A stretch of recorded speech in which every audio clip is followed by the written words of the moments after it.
Just be a moment, we'll call to order.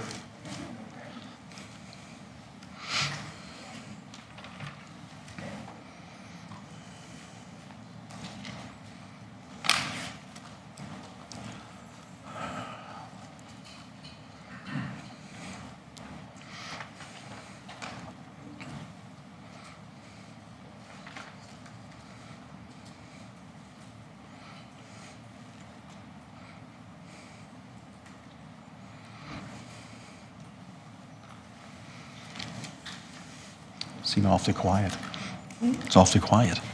Here we are, 6 p.m. All right, good evening. Welcome to 2025. I hope you had a great and enjoyable holiday season with your family and friends and co-workers. And with that, we'll call the meeting to order. Beaumont City Council's first council meeting of 2025 here at 6 p.m. in Beaumont City Council chambers. Beginning with the land acknowledgement, as we always begin each meeting. The City of Beaumont respects the histories, languages, and cultures of all First Peoples of this land, whether they be a First Nation, Métis, or Inuit descent, and appreciates that their presence continues to enrich vibrant communities across the land. As we gather here in Treaty 6 territory in the homeland of the Métis Nation, we acknowledge that we are all treaty people and have ongoing responsibilities to protect and honor the treaty, the inherent rights of the people, and the land. We have one proclamation this evening, which is Bell Let's Talk Day, January 22nd, 2025. Whereas January 22nd, 2025 marks the 15th annual Bell Let's Talk Day, a day of conversation and mental health. Whereas Bell Let's Talk Day promotes mental health awareness, acceptance, and action built on 4 key pillars: fighting stigma, improving access to care, supporting world-class research, and leading by example in workplace health, mental health.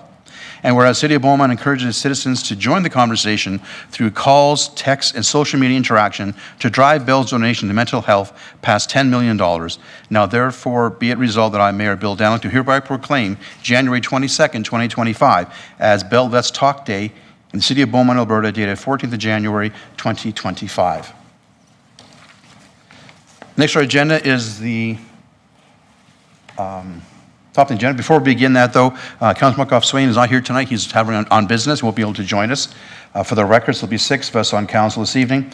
Madam Clerk, the adoption of the agenda. Any changes to the agenda? Let me find your microphone here. Yep, you're on. Thank you, Mayor.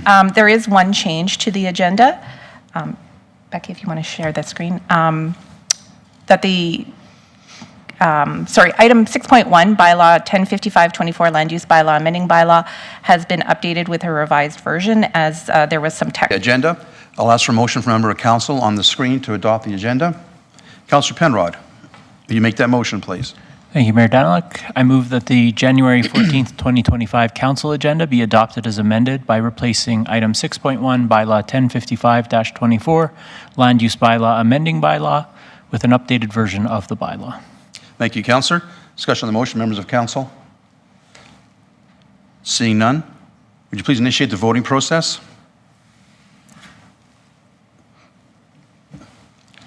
That carries unanimously, 6-0 in favor of the motion. Thank you, council.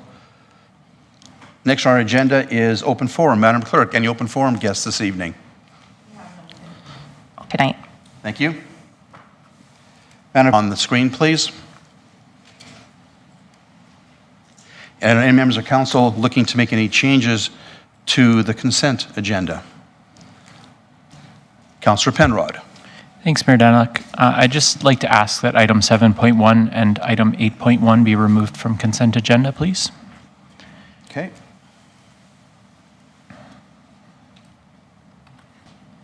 Seeing none, thank you. Is there a member of council willing to move the consent agenda as presented? Councillor Barnhart. Would you make that motion, please? Mic's on. Certainly, Mayor. I move that the consent agenda be approved as amended. Thank you. That's good enough. Discussion on the motion? Seeing none, will you please initiate the voting process?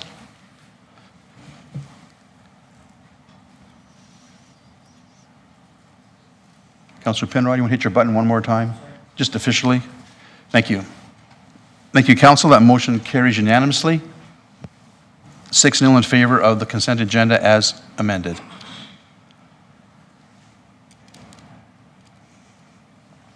Next, hearing bylaw amending bylaw, second and third reading. Madam Clerk, would you please go through the public hearing process, and then we'll reconvene the public hearing and then go into our presentation and then into debate and second, third reading. Madam Clerk, you have the floor. Thank you, Mayor. Welcome to the January 14th, 2025 City of Beaumont public hearing. The public hearing for Bylaw 1055-24 Land Use Bylaw amending bylaw is being reconvened.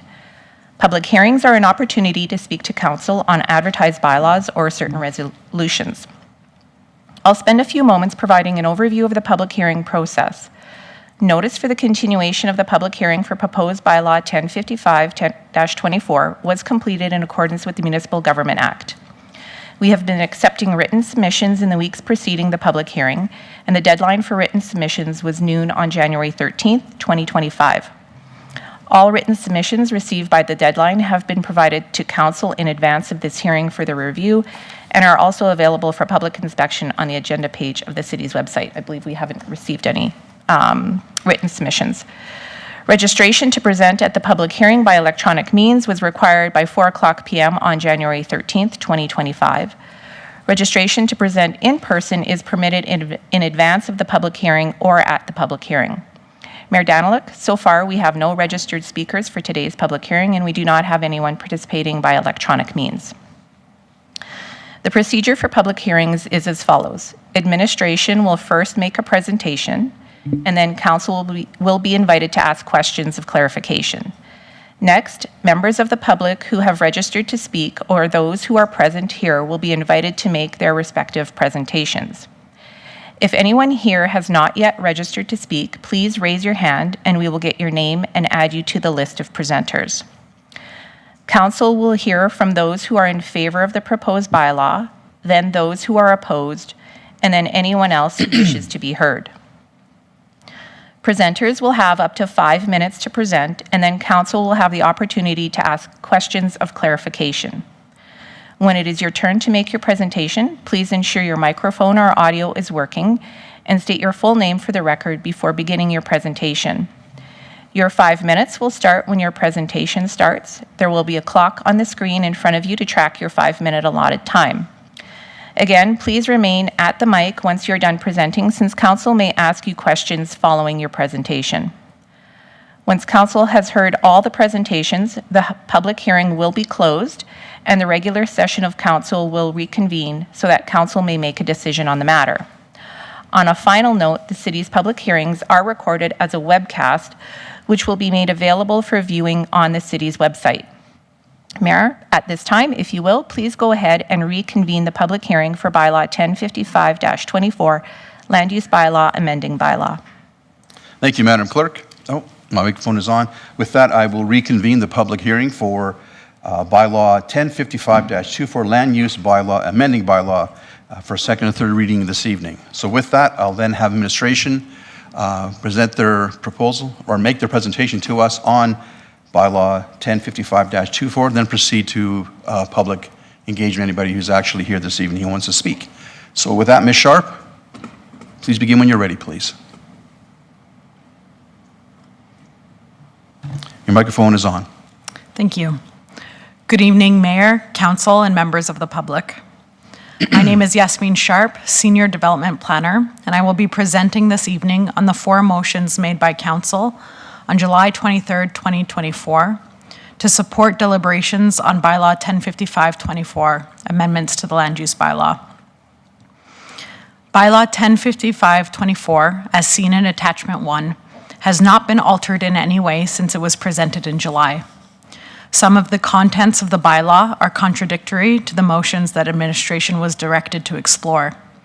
Therefore, the intention is for council to look at the recommendations contained within this presentation and options in attachment 2 and make adjustments to bylaw 1055-24 as council sees fit. The land use bylaw is one of the main tools to implement council's vision for Beaumont. It impacts the opportunities available to residents and businesses, how the community looks and feels, and even has implications on equity and affordability. The recommendations that will be presented this evening are designed to ensure compliance with the Municipal Government Act and the Edmonton Metropolitan Regional Growth Plan, uphold the vision and policies established in the city's guiding documents, including the Municipal Development Plan and Council's Strategic Plan, and really hone in on the amendments that will enhance quality of life while maintaining affordability and choice. Administration has been exploring matters related to how additional dwelling units and parking are regulated in the city since January 2022. In September 2023, Council directed administration to prepare land use bylaw amendments to reduce the number of dwellings and parking congestion.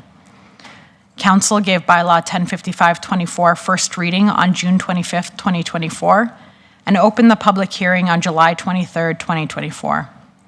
Council has refrained from closing the public hearing to understand further considerations and options on additional dwelling units and parking regulation. This evening's presentation focuses on the 4 motions made by Council in July and expands upon the work that has been completed to date. Therefore, the presentation will not revisit aspects of bylaw 1055-24 that were presented in July and do not directly pertain to the motions. We will begin with the 3 motions that relate to additional dwelling units. First, options and considerations for 2 or more additional dwelling units, unless dwelling unit will not be used for rental income. Second, limiting additional dwelling units for front attached garage products to 1. And finally, amendments to make implementing an additional dwelling unit a discretionary use and require public engagement for adjacent residents. Part 17 of the Municipal Government Act relates to planning and development, including the authority and limitations of a land use bylaw. The MGA states that a land use bylaw cannot distinguish between any individuals on the basis of whether they are related or unrelated to each other. In other words, the municipality can regulate the use but not the user. It is reasonable to assume that the intensity of the additional dwelling unit use is the same, regardless of whether it is a tenant or a relative. Business licenses are able to regulate uses that are not contemplated in the land use bylaw. However, there are 2 considerations for this approach. First, if council is seeking to regulate long-term rentals, it would likely apply to all dwelling types, including single-family, lodging homes, and apartment buildings that are rented. And secondly, it would demand substantial administrative resources and present challenges in ensuring compliance.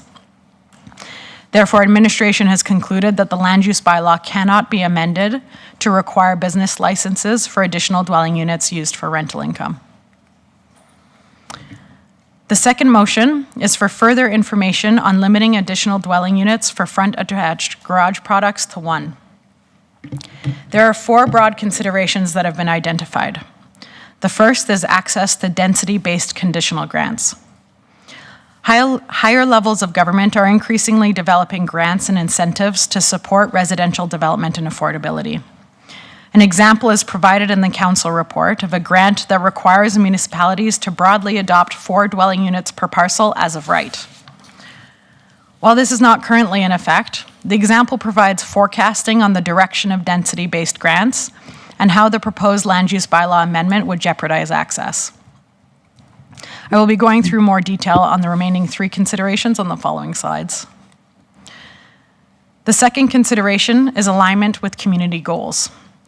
You'll see in the first column in the table, impacts, are outcomes related to having diversity and choice in housing. The second column is council's aspirations for the city that are articulated in the strategic plan that directly relate to those impacts. Additional dwelling units are a unique form of housing because they are particularly well suited for single or small households, can support residents staying in a home despite changes in a family or individual circumstances, and are a relatively low impact form of density in that no new lots need to be created and the dwelling can be fairly difficult to perceive from the street. Finally, they are unique in that they can be occupied or left vacant based on the needs at the time of both the community and the landowner. With this in mind, the first impact relates to a life cycle of a community. Neighborhoods often fall into a cycle of growth, decline, and eventual resurgence. That life cycle can be flattened by ensuring that all stages of life and incomes can be accommodated and respond to a change in the economy or demographics. Next, commercial investors look at the number of rooftops and population to determine whether there is sufficient market to allow for a venture to succeed. Accommodating more people in the city's existing footprint results in attracting more businesses and more taxation revenue as a result. Finally, additional dwelling units contribute to the expansion of lower-cost rental housing without the need for government subsidies, creating a relatively quick and undisruptive means of alleviating affordable housing pressures. The two aspirations that these impacts support are future-proof growth for a safe, inclusive, and vibrant community, and an economically prosperous and financially sustainable community to last generations. The last consideration is current development patterns. Council is seeking information about limiting additional dwelling units to one for front-attached products, and this is already occurring based on market demands. There are 314 parcels in Beaumont with additional dwelling units on them. 96% of those only have one. 11 lots have 2 additional dwelling units, none of which are on front-attached products, and no parcels have more than 2 additional dwelling units. This is in part due to limits established in the Land Use Bylaw and Safety Code Act. Additional dwelling units can only be accommodated within certain parameters, including but not limited to maximum lot size and site coverage, minimum setbacks, maximum building height, and requirements such as separate HVAC systems, separate entrances, and sufficient firewalls. Because there would be no change to current development patterns, would limit eligibility for density-based conditional grants, and would misalign the land use bylaw regulations with the plan and policy framework approved by council, including the municipal development plan, age-friendly strategy, and council strategic plan. Administration is recommending no changes to the land use bylaw in regards to limiting additional dwelling units for front-attached dwellings. The final motion from council related to additional dwelling units is classifying them as a discretionary use in the land use bylaw and requiring engagement with adjacent residents. I will begin with a review of use categories in the land use bylaw and characteristics of those categories before moving to considerations. All uses are divided between permitted, discretionary, and unpermitted uses. We'll focus on the first two. Permitted uses must be approved if they meet all district requirements. They are characteristic and expected in the district, have predictable land use impacts, or perhaps they are compatible with the intent of the district and are a use that council would like to promote in accordance with strategic goals and therefore remove barriers for approval.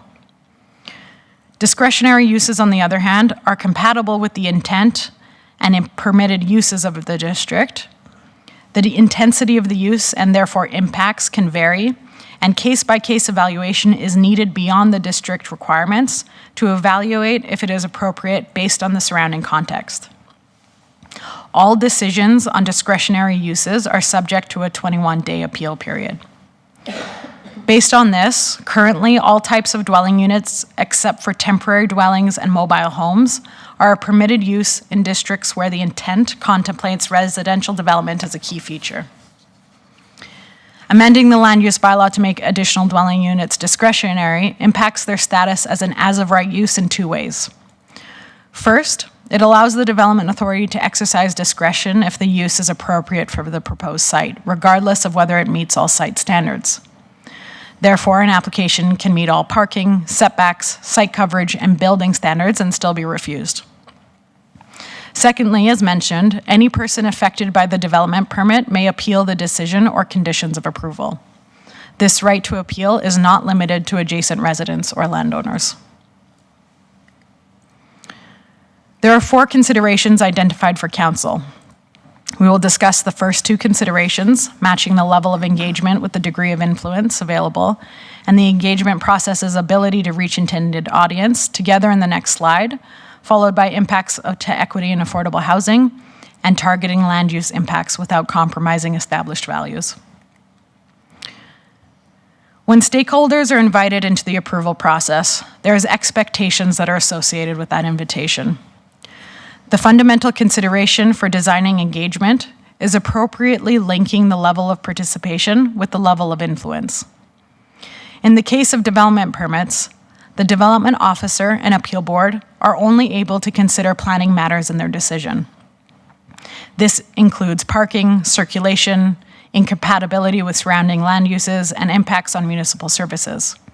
But it cannot include perceived loss of property value, relationship of the user to the landowner, or loss of view, to name a few. The land use bylaw is designed to mitigate negative land use impacts that would reduce the use and enjoyment of neighboring properties while maximizing personal property rights. If adjacent landowners are engaged but have very little scope of influence outside of what is already contemplated in the land use bylaw regulations, the result is disenfranchisement and creating an environment that is susceptible to conflict between neighbors with no difference in outcome. This is why when a use has predictable impacts and is either characteristic or compatible with the intent of the district, it is often designated a permitted use and managed through the land use regulations.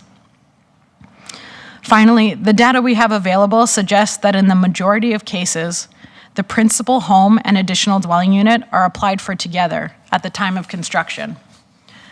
As a result, a portion of the adjacent landowners are still builders, particularly in the beginning phases of the community, and therefore the input of surrounding residents is not necessarily being captured at the time of application. In 2021, the City of Beaumont conducted a housing needs assessment and a resulting affordable housing strategy. The needs assessment highlighted the following conditions and needs. One-bedroom market affordable housing is required to service smaller households, including youth, singles, and seniors. Between 2016 and 2021, those who spent more than 30% of their income on shelter costs rose from 15 to 18.6%. Over that same period of time, the annual inflation rate was around 2%. In contrast, between 2021 and today, the annual inflation rate has been over 4%. Therefore, it is expected that in the next census, the rate of households who are unable to access market affordable housing will rise by an even greater degree. The affordable housing strategy recommends that the city explores an incentive program for additional dwelling units to alleviate the needs of the community. Finally, additional dwelling units is a use that is not limited to the enjoyment of one's property, like a deck, a swimming pool, or accessory building. Additional dwelling units have implications on affordable housing and aging in place. In considering the balance between transparency, community involvement, and equity, Council must decide how many parties should be involved in determining where and how the city's residents live. In the spring and summer of 2022, City administration conducted extensive public engagement on the topic of additional dwelling units through an online survey, focus group sessions, and by speaking to residents at the Celebrate Spring event, which generated engagement with 518 participants. There were 3 themes that emerged around additional dwelling unit concerns: parking issues with 181 occurrences, community character with 33, and finally noise concerns with 28. The responses demonstrate that parking issues is the most reported land use impact of additional dwelling units. Council has a number of amendments for consideration to improve parking conditions in areas that have a high concentration of additional dwelling units, which will be explored in the next section of the presentation. Community character was more specifically captured as a desire for large lots, spaciousness, and the feel of a suburban community. It is important to note that, for example, the neighborhood with the highest number of additional dwelling units, 48 in Triumph, 88% of the lots do not have additional dwelling units. In addition, there is a total of only 19 additional dwelling units in the established neighborhoods of Beaumont. Finally, noise concerns are regulated through the Community Standards Bylaw, and tools are available to reduce the noise impacts of density. Parking is the most significant land use impact for additional dwelling units, and there are recommendations for Council's consideration on how to address them through the site standards of the land use bylaw. Planning is currently undertaking a comprehensive review to increase the transparency and accessibility of the approval process, determine the appropriate stages to invite participation, and communicate scope of influence. Finally, the statutory framework established by Council identifies additional dwelling units as an encouraged use that supports the vision of a prosperous, vibrant, healthy, family-oriented community that welcomes diversity and is environmentally conscious. Amending the land use bylaw to make additional dwelling units a discretionary use would result in increased cost and uncertainty for applicants and erode the potential of additional dwelling units to alleviate the affordable housing needs of Beaumont. Therefore, administration recommends no changes to the land use bylaw as it relates to additional dwelling units as a discretionary use and requiring input from adjacent landowners. As part of bylaw 1055-24, which was presented in July, administration has included 2 amendments to improve the parking environment. Single side yard dwellings will be adjusted to provide more street parking by limiting dwellings with front driveways to one side of the street and requiring the other side of the street to have rear lane access. And where there are driveways with front attached garages, they will be required to be arranged in pairs with curb spacing maintained between each pair to provide more on-street parking space.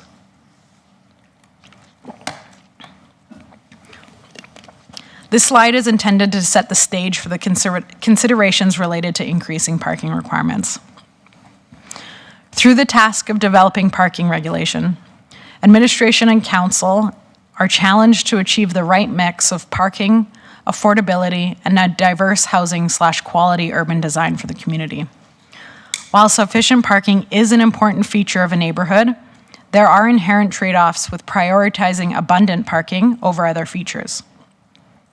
For example, in urban areas, parking spaces can cost between $7,000 and $60,000, which is ultimately borne by the resident. When land use is not used for parking, it can facilitate innovative and more diverse housing forms or be reallocated to accommodate street design that encourages walkability and active transportation. The final motion to be explored this evening is to increase the parking regulation from 1 stall per dwelling unit over 75 meters squared to 1 stall per dwelling unit over 45 meters squared. Current trends in additional dwelling unit development in the case study will be explored further in the following 2 slides. A key limitation to increasing private parking requirements in residential areas is that the municipality is not empowered to dictate how landowners use parking stalls. In fact, there is a scenario that if there is access to a finite public good, in this case free street parking, people overuse it to the point of crisis. This provides one explanation for why landowners might shift behavior to use garages for recreational vehicles or storage in response to a perception of greater parking availability on and off-site. The next consideration highlights that an important factor for parking regulations is the availability of alternative modes of transportation. Local and regional transit are not at levels anticipated when the land use bylaw was adopted in 2019.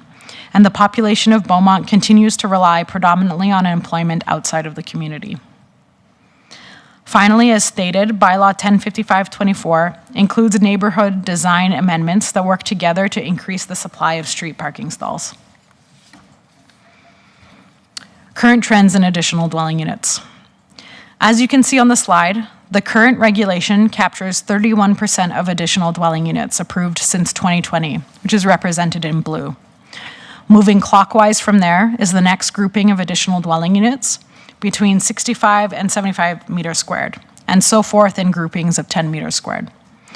Until we reach yellow, which is the portion of current applications in which a dwelling unit is less than 45 meters square. If the parking requirement were to be increased to 1 stall for every dwelling unit over 45 meters squared, that would capture 90% of applications. However, it is possible that the amendment would influence the market and change the portion of additional dwelling units that are under 45 meters squared. In order to support data-driven decisions and better understand parking conditions in the city's denser neighborhoods, administration prepared a case study for Dancero Phase 7.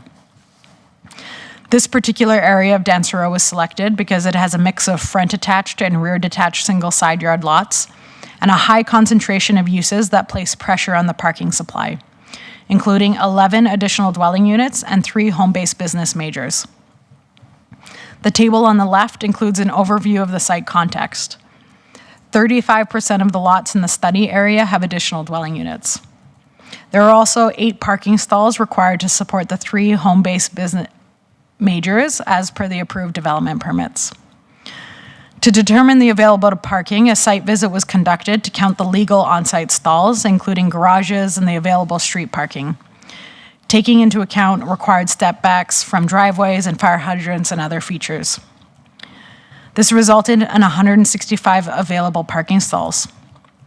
Assuming 1 stall per dwelling unit, which would be the maximum being contemplated under the proposed land use bylaw amendment if they are all over 45 meters squared, there is an oversupply of both on-site and off-site parking stalls, which is represented in the 2 green numbers.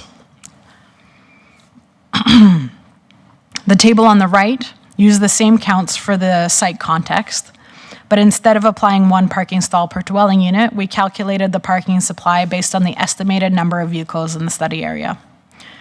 Based on federal census and provincial vehicle registration data in 2016 and 2021, vehicle ownership is at a rate of approximately 2.39 cars per household in Beaumont. With this, the picture does change to show an undersupply of on-site parking and an oversupply of overall parking by a factor of 1.57.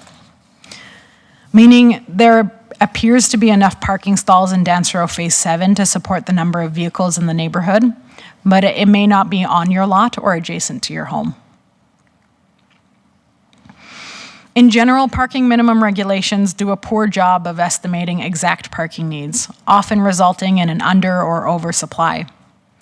As a result, large urban municipalities are increasingly relying entirely on market regulation to anticipate the end user's needs. However, through public engagement and Council's ongoing deliberations on the land use bylaw, it is evident that parking is the most significant impact associated with additional dwelling units in Beaumont. Amending the land use bylaw to require 1 stall per dwelling unit over 45 meters square also has the benefit of maintaining the opportunity for a less car-centric form of residential development for those who want to access this choice. Finally, although the Dance Row Phase 7 case study demonstrates the change in regulation may not increase on-site supply, it will increase the municipality's ability to enforce stalls being used for tenant parking, as the required additional dwelling unit stall must be identified on the approved site plan. As a result, administration recommends amending the land use bylaw to increase parking requirements in the conventional neighborhood, integrated neighborhood, commercial, and business light industrial districts. The mature neighborhood, Main Street, and agricultural holding districts are omitted from the recommendation because there is either an existing oversupply of parking, such as in Centreville, or the lot sizes and forms of development have not resulting in parking issues in the areas of Beaumont designated as mature neighborhood, Main Street, and agricultural holdings. In the interest of time and prioritizing key discussion points, tonight's report and presentation focused on administration recommendations for the land use bylaw, including maintaining the current number of dwelling units per parcel as of right in the land use bylaw, since market conditions and site and safety code requirements have resulted in development patterns that are aligned with Council's motions from July, and there are opportunities associated with allowing density in this form. Increasing the parking requirement for all dwelling units in the conventional neighborhood, integrated neighborhood, commercial, and business light industrial districts to 1 stall per dwelling unit over 45 meters squared to address 91% of additional dwelling unit applications.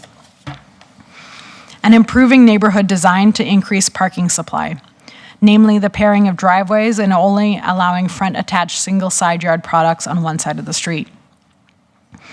Currently, Bylaw 1055-24, which is in Attachment 1, reflects the amendments as prescribed by Council in September 2023 and has not changed since it was presented last July.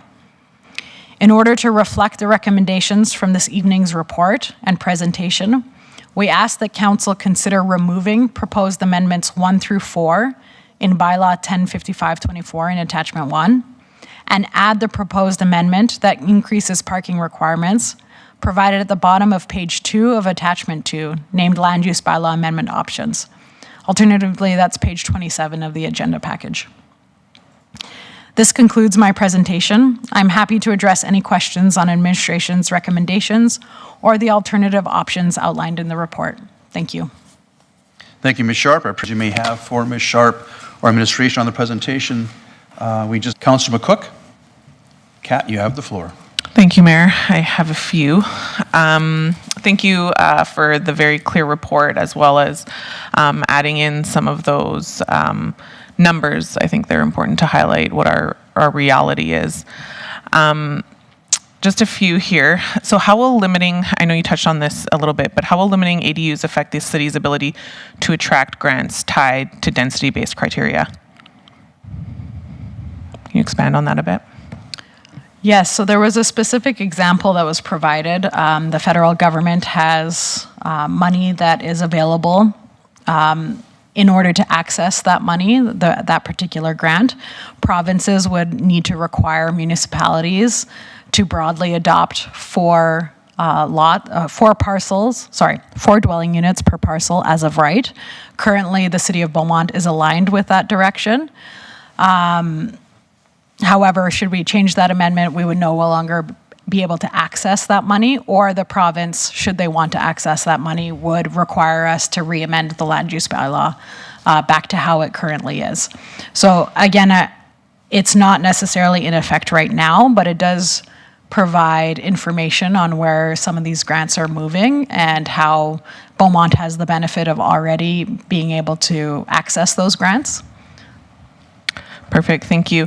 And what kind of safeguards exist to ensure that discretionary use decisions are made equitably and without bias?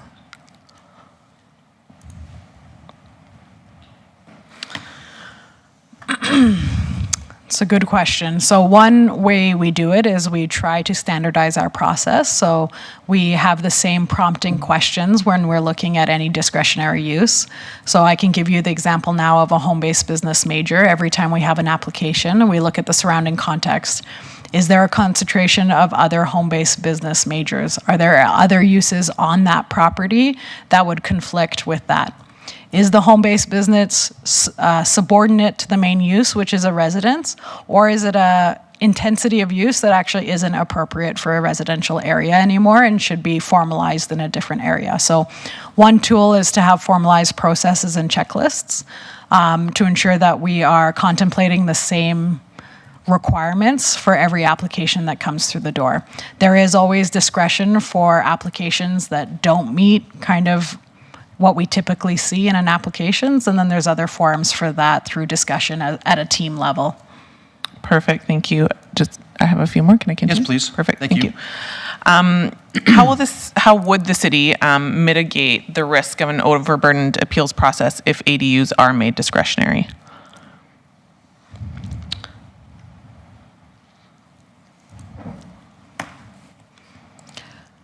So there's a few risks to an overburdened appeal process. One is it increases the time to market. So not only is there that 21-day appeal period, but then the appeal board has, I believe, 14 days to issue its decision. So it's delaying when developments can occur by over a month. The other risk is staff resourcing. It would probably result in overburdened resources and a requirement of expansion of our capacity. Perfect, thank you for clarifying that.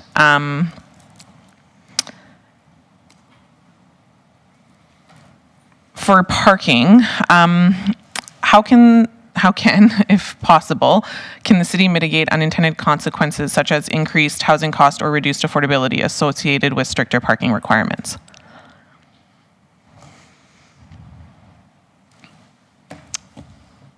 Coming in with the good questions, thank you. Just trying to hit all the points. Yeah.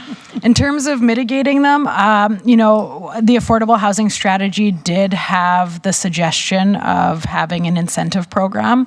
So that could be rolled in if a city was looking to increase density in softer ways. Perhaps offsetting some of those costs through an incentive program, whatever that may look like, waiving development permit costs, ensuring quicker time to market and prioritizing applications. There's different strategies for that. But ultimately, any costs that are borne by the developer and builder get passed on to residents. Perfect, thank you. And then I may poke Chief here. I know this has been brought up as a concern over fire and emergency vehicle access if there are multiple ADUs in an area. Can we speak to that? How would we manage that? Is that truly a concern? Director Melvin? Oh, I had your mic on. Hang on a second. Now it's back on. Through the mayor to Councillor McCook, obviously access to dwelling units is always a concern for us depending on what's going on. Cul-de-sacs and the time of year and just how people park are always going to be a challenge for us. We do have different strategies to address when it comes to that, on tactics on how we can do it, but ultimately for us, any type of parking either on the street can be challenging, no matter if it's our municipality or another. But we will strive to continue to do the job that we're doing and being able to get to those areas in close enough time. Everything's depending on time of year, if there's lots of snow. And typically, no matter what, we're going to have challenges because we're coming with more than one asset. And that will be something that just how we do our operations. So we can mitigate many things, just not the weather. Perfect, thank you, yes. Thank you very much for that. Just, I guess, lastly, and then I'll yield to my fellow councillors. And I know you touched on it a bit, but maybe just expand a little bit on what risks have we identified with just maintaining the status quo, and how do these compare with some of the potential risks or benefits of the proposed amendments? I think maintaining the status quo across the board will continue to, we did do the public engagement process, and out of the 518 participants, a significant portion had concerns with parking. So I think we'll continue to hear frustrations with the parking environment. With the recommendations on the table, hopefully we can improve the parking conditions. If there's an element that I haven't touched on that you could repeat, that would be helpful. I think that's it. Just maybe some of the risk versus benefits of any changes to the ADUs. So risks in terms of the discretionary use, I think we can focus in on that one as a particular example. We talked about the timelines. As well, when you have a discretionary use that is not guaranteed, they're contentious, all of these different factors, there is an increase in illegal basement dwelling units, so you don't have the benefit, most importantly, of having safety code inspections. You don't have the benefit of ensuring there is that one parking stall if it's required, and people end up having tenants or a family live in unsafe conditions. Perfect. Thank you for clarifying a lot of those, and thank you for answering all my probably lengthy questions. Appreciate it. Thank you, Councillor. Councillor Telembus, followed by Councillor Van Nieuwkerk. Nathan, you have the floor. Perfect. Thank you, Mayor. I'll just continue on, I guess, with Chief Melvin, if you don't mind, just a couple questions. One relating to the parking. I know you had mentioned that traditionally we would bring in some assets, obviously firefighting, for example, and it may be one or two or potentially more. I know you had mentioned weather is a big concern, but if we're looking at an average of 2+ vehicles per dwelling unit, and we have 3 dwelling units, for example, in one unit, we'd be looking at basically 6 vehicles, 6+. Would that not pose any impact on potentially fire services accessing that house in the event of a fire? Through the mayor to Councillor Natellenboss. Vehicles on the streets and in the driveways are always going to be a concern for us. Obviously, access. Really, the vehicles, based on the height of them, don't really cause much of a concern beyond the access piece. Typically, where things become a little challenging if we have to set up the aerial apparatus, if we have something around a roof or protecting neighboring assets. But typically for the most type of structural fires, you're really just pulling up, hooking up to a hydrant, deploying lines, and in you go. So a lot of times vehicles are parked there. We'll work around it. That's part of our standardized of training because we know that having absolutely 100% clear access all the time is never going to happen unless it's a brand new development and nobody lives there. So those assets. So there's always consideration. There's always going to be risks when it comes to access and what's going on. But even with parking on both sides of the road, we can still get through during non-response time. It'll be challenging at any time when we need to get in there quickly. But presently, those are just one of the consideration the on-scene commander needs to make when they show up on scene of what assets they can get into that area and what strategies they're going to use to possibly go into back lanes, come in from a different angle, and get to the residents as quickly as possible. And that's no different from us being emergency fire response or even emergency medical response into areas where we need to get the ambulance as close as possible so we can get them on the stretcher as quickly as possible and then off to the hospital. So there's always going to be challenges, but we try to mitigate those as much as possible from an emergency response. We haven't had, since I've been here, any concerns where a vehicle impacted how we delivered our response from time of notification of call till we're back in the station. Perfect, thank you. And obviously appreciate you and your team and the risk assessments you guys perform to make sure that people are protected. But I think it would be fair to say that having somewhat lack of control and not having enough parking spots or not dictating what that requirement is when there's 2+ vehicles, as presented in this report, per dwelling unit, that it creates additional obstacles for response time. Through the mayor to Councillor Natellenboss, we do have some permissions in the community standards bylaw that addresses when it comes to, sorry, not the community standards bylaw, the traffic safety bylaw when it considers vehicles, especially parking around hydrants. But once again, as long as the road is not completely dropped or completely closed off, and we can get an apparatus down there, then we'll continue to roll with our standard procedures and reassess and react based on changing conditions as they come forward. Perfect, thank you. Another question just in terms of enforcement. I've heard in previous meetings, obviously, your department's tapped out in terms of resources and available officers. In terms of having to deal with parking issues, what is your current capacity? And in terms of, I guess, priority for a call for your team, where does that fall in terms of response time? Through the mayor to Councillor Natellenboss. Right now, our municipal enforcement officers are focusing a lot around the snow route, so parking is obviously a concern as we get through the snow season. As we move into the spring and summertime, then RVs are always a choice. We are doing proactive patrols.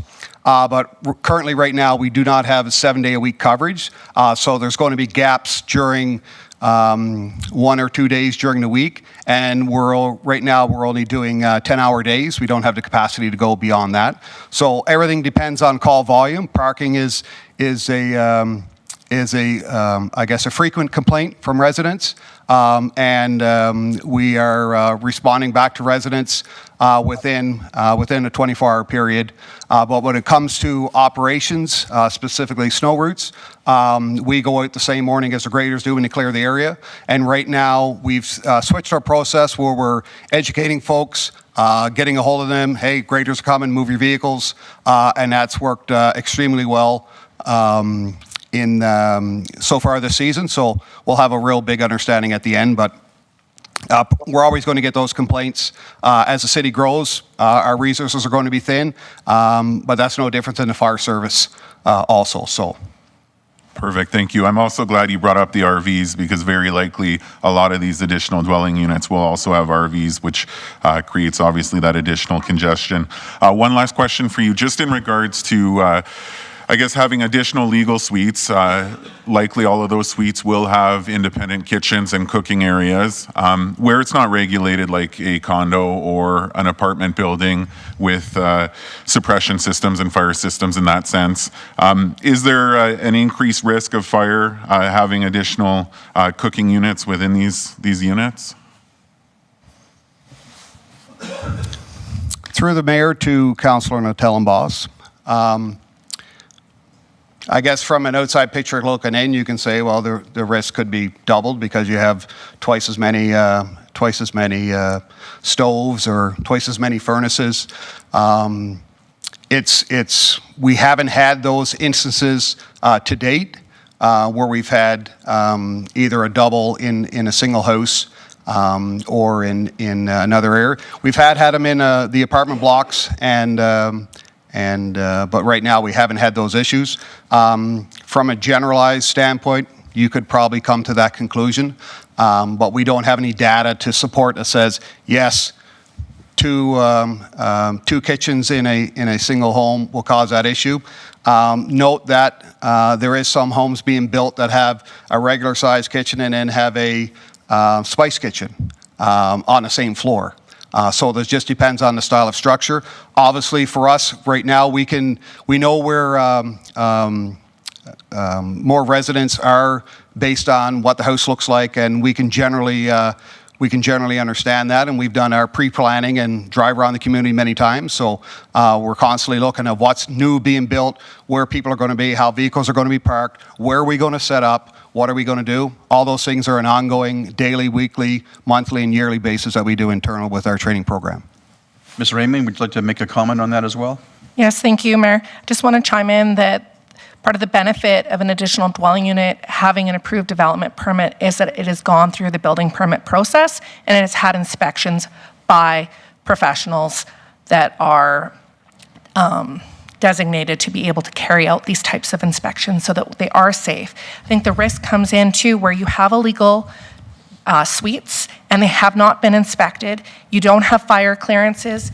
You don't have those separations because they're required to have fire separations to compartmentalize.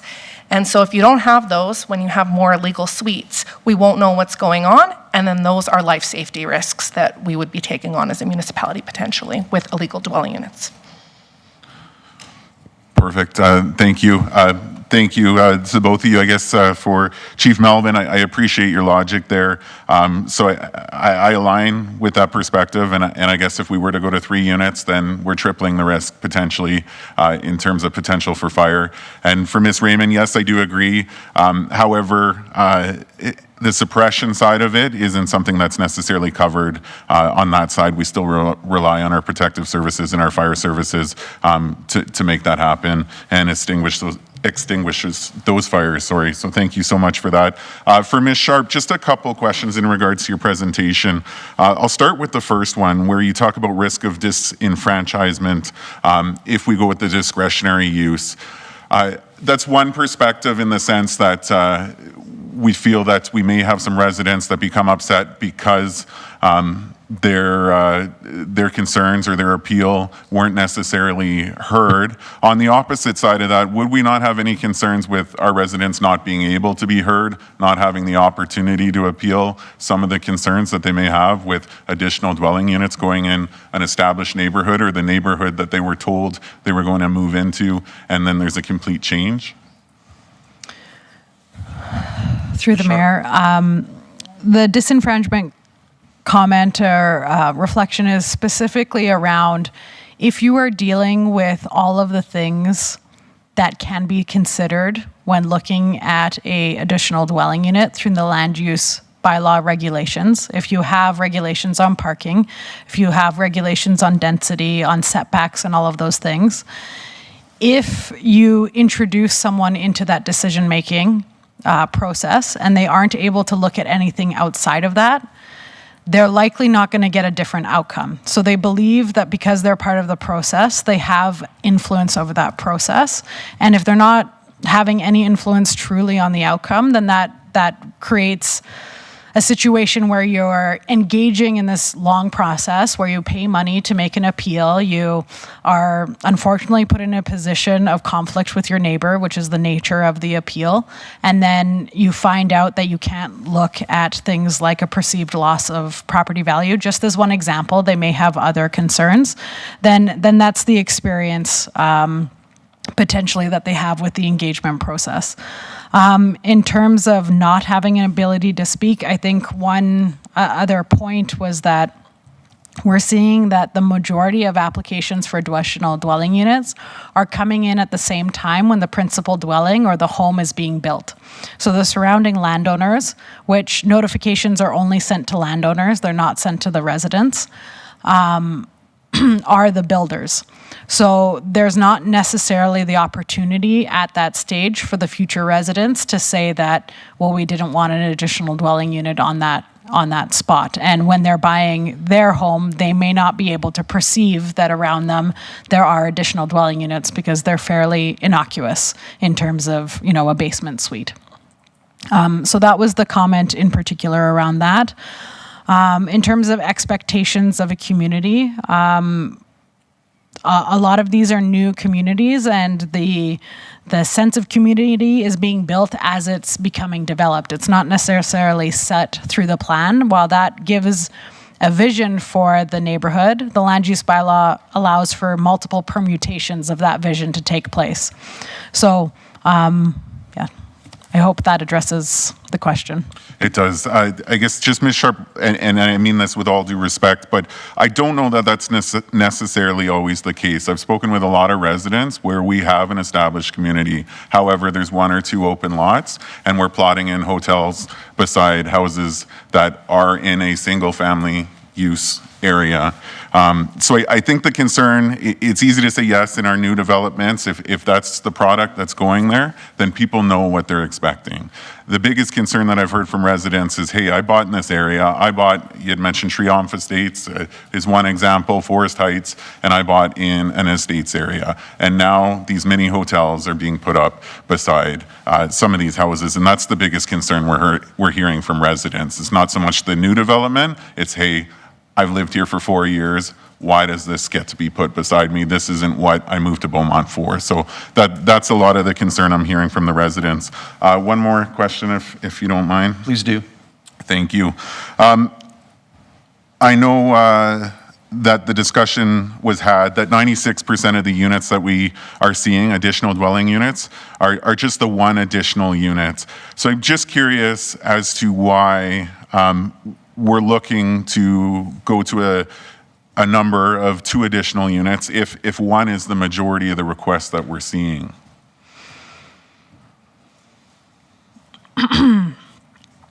Through the chair. One was the access to grants and funding. If you have more ability, then that allows, or more openness for density, then that allows you to access different funding that's out there. The other is that right now the market is allowing for one. However, if there is innovations in housing and changes in market demands, our land use bylaw is able to be responsive to that. And we would, for example, if a larger lot is developed that accommodates maybe 2 additional dwelling units, that option is there for people. In the policy framework that's been adopted by council, choice has been an emphasis, allowing residents to have choice in where they live, in how they develop their property, while also balancing affordability needs. So those would be some of the reasons why allowing for larger numbers of dwelling units, although the market isn't picking them up necessarily, it is a strength for the city. Perfect, thank you. And just to follow up to that, in terms of the density that we keep focusing on, we've already met our, I'll say, very healthy targets that we've been required to do through ASP and NSP. Am I correct in saying that? And any additional dwelling units is just a surplus in units that will create additional density not required by the targets we've set? Yes, we try to strive on not relying on additional dwelling units to meet those targets so that we can only increase our efficiency in terms of the use of infrastructure and increase the amount of people we use in that footprint to be able to start to adjust our tax base ratio. And yes, we don't rely on additional dwelling units to meet the targets. Perfect, thank you. I do have additional questions, but Mayor, I'll hold off and let others speak. Thank you. We'll get back to you then. Thank you, Councillor. Councillor Van Newkirk, Stephen, you have the floor. Thank you, Mayor, and thanks to fellow councillors for all the questions that have been put forward so far. Very, very thoughtful on all fronts. Just going to work my way through kind of 4 questions here, and I'll start with the first topic, which was near the beginning about the grants. So there, in this document, we're speaking of the ability to apply for future grants in this review. I'm just wondering what grants Beaumont has been able to attract to date under the current land use bylaw. Have we encountered anything similar to date?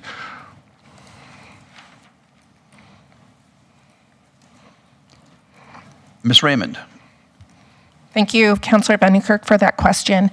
One of the things I would say that we were able to undertake would have been the Housing Supply Challenge. That was a grant that, based on our regulatory framework that we had in place, that we're looking at reducing pre-development barriers to affordable housing, that being one of those that we have through the federal government.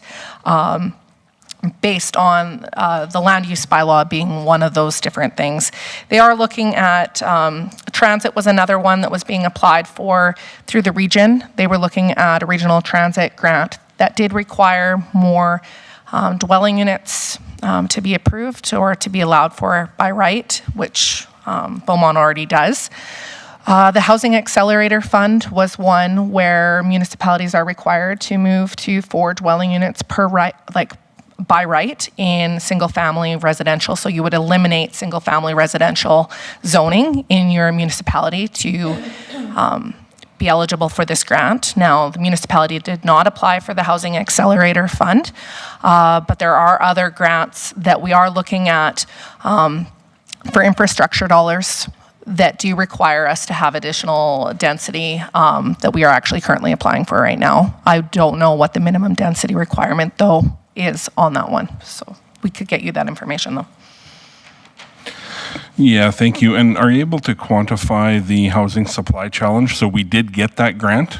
Do you recall a value that we got monetarily for that? Ms. Raymond. I believe the Housing Supply Challenge grant is somewhere around $450,000. Okay, and then did we receive $450,000 then? We're still working on it, so Okay. we were successful as a phase 2, moving on with that project, and then we were able to secure additional dollars to actually prototype our design, which is work that Mr. Wong's team has been working on over the past 2 years. So if we had changes tonight, will that impact the Housing Accelerator grant work that we're currently doing? No? Okay, thank you. Just making some notes as we go here, Mayor. Second question. Now that we've explored the discretionary use scenario, and kudos to a great exploration of that in this document, are there any additional ways to trigger the requirement for engagement with adjacent residents that council hasn't considered?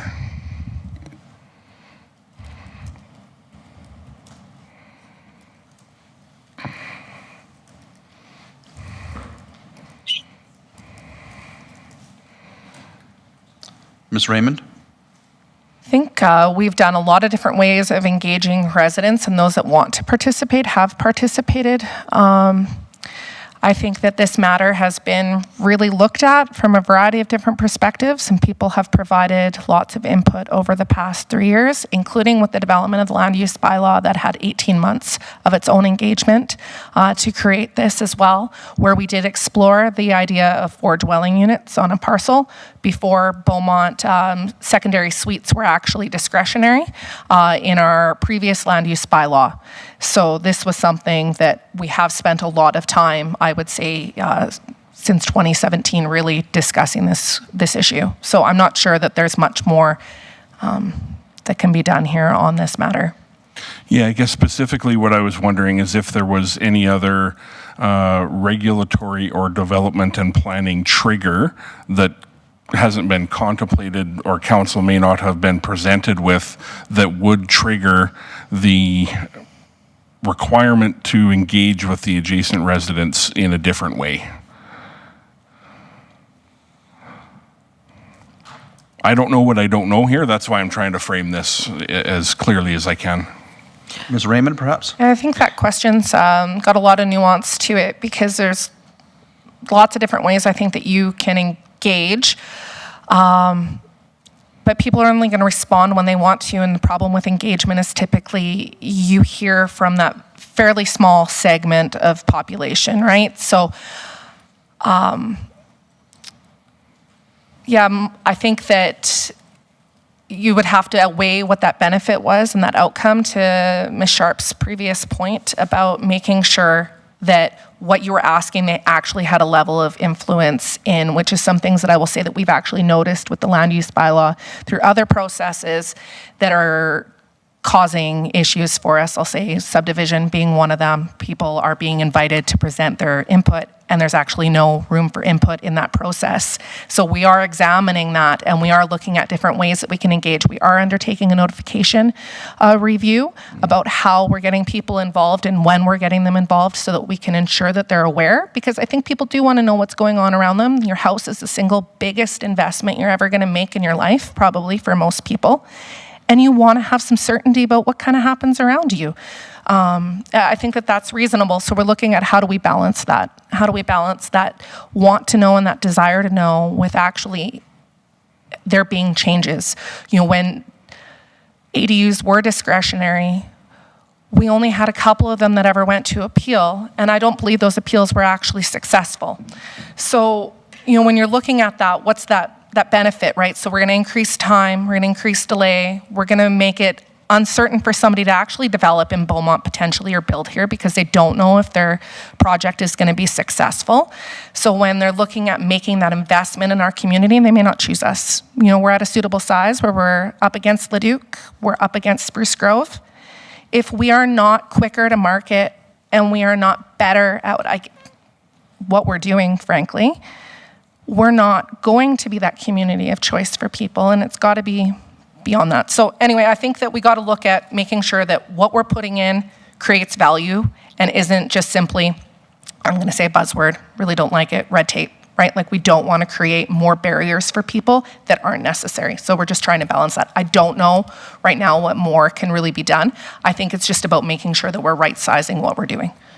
Yeah, thank you. And acknowledge that it is a tough question, right? But I think there was a couple nuggets in there around the undertaking a notification review and looking for room in the subdivision process to include engagement that are important to highlight that I heard. So that's good. Thank you.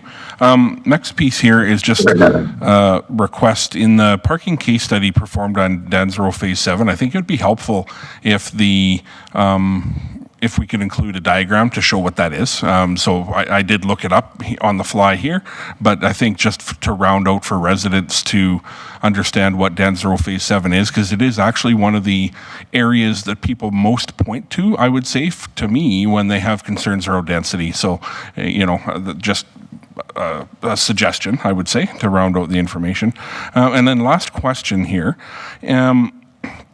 You went over it quickly for the presentation, but I'm just wondering, can you again explain the thought around omitting the Main Street, mature neighborhood, and agricultural holding districts from the 45 meter squared? I think I heard there was a large oversupply of parking in those areas, therefore they would be omitted. Just can you reaffirm that? Thank you. Ms. Sharp? Through the chair, yes, I'm just scrolling to the right part of the, here we go, report. So there was a Centreville parking study concluded that Beaumont's downtown core has an oversupply of parking stalls. So at the time, again, this was 2018, maximum occupancy of parking within Centreville was 37%. So that means 63% of stalls were vacant at any given time. So that's all contained within the Main Street district. And as well, the area redevelopment plan for that area promotes several strategies to reduce parking, and including a program for developers to pay cash in lieu of stalls and allowing shared parking practices that are not promoted in other areas of the city. The mature neighborhood district is largely within the inner ring road of Beaumont, and they're characterized by larger lots and side yard setbacks. So to date, parking has not been an issue within the inner ring road of Beaumont.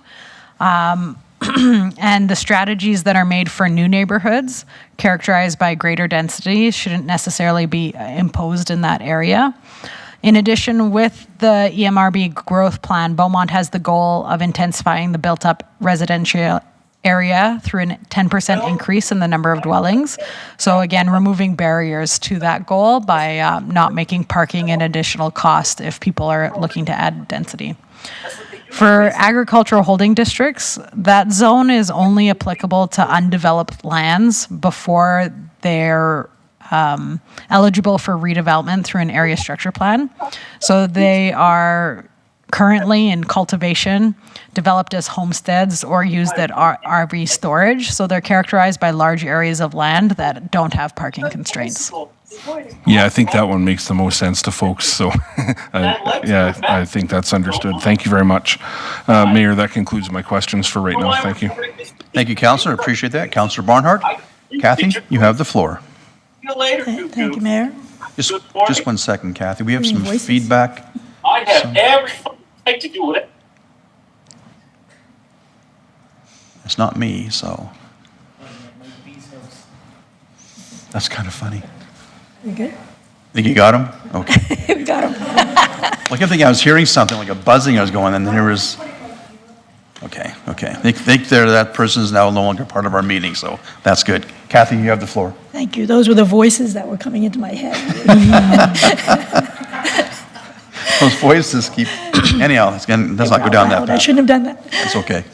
Thank you very much, administration. I think you've done a really fine job of looking at what some of the concerns were brought to your attention and really getting some, the pros and cons of many of them sorted out. And it's very complex.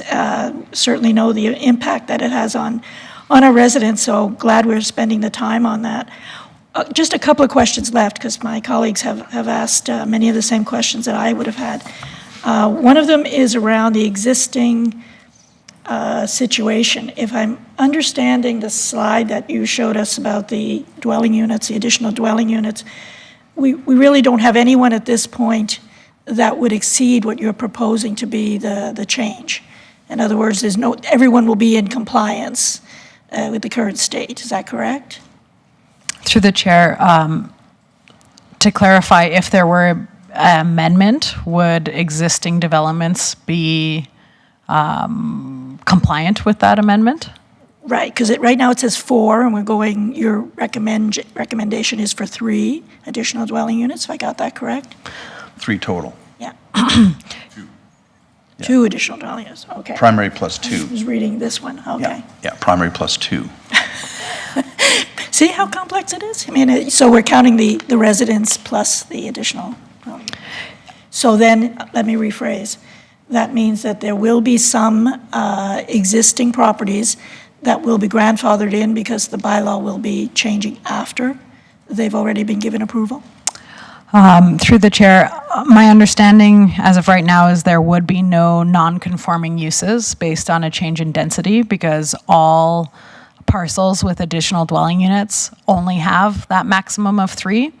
If they were to be over that, yes, they would be grandfathered with certain limitations.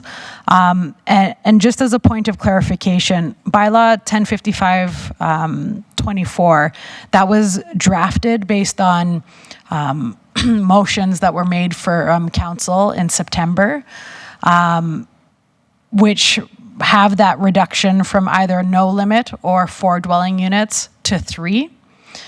If council was interested in adopting the recommendations that are in this report, which is largely no changes to additional dwelling units, the bylaw should be changed to remove those first 4 that decrease the lots, the dwelling units per parcel from 4 to 3. We would be recommending ultimately to maintain the 4.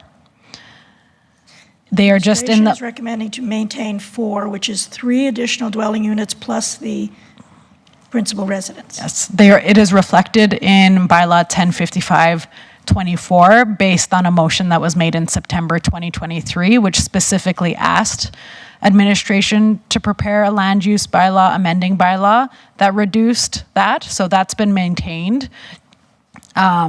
And hasn't been changed since the July presentation. However, the recommendations out of this report are really to maintain density levels as they currently are in the land use bylaw and only increase parking requirements. Right, you're saying no changes to the bylaw and do a parking study and change the parking bylaw to the 45 square meters. Through the chair, not if council directs administration to do a parking study to have a more data-driven amendment, that would be an option.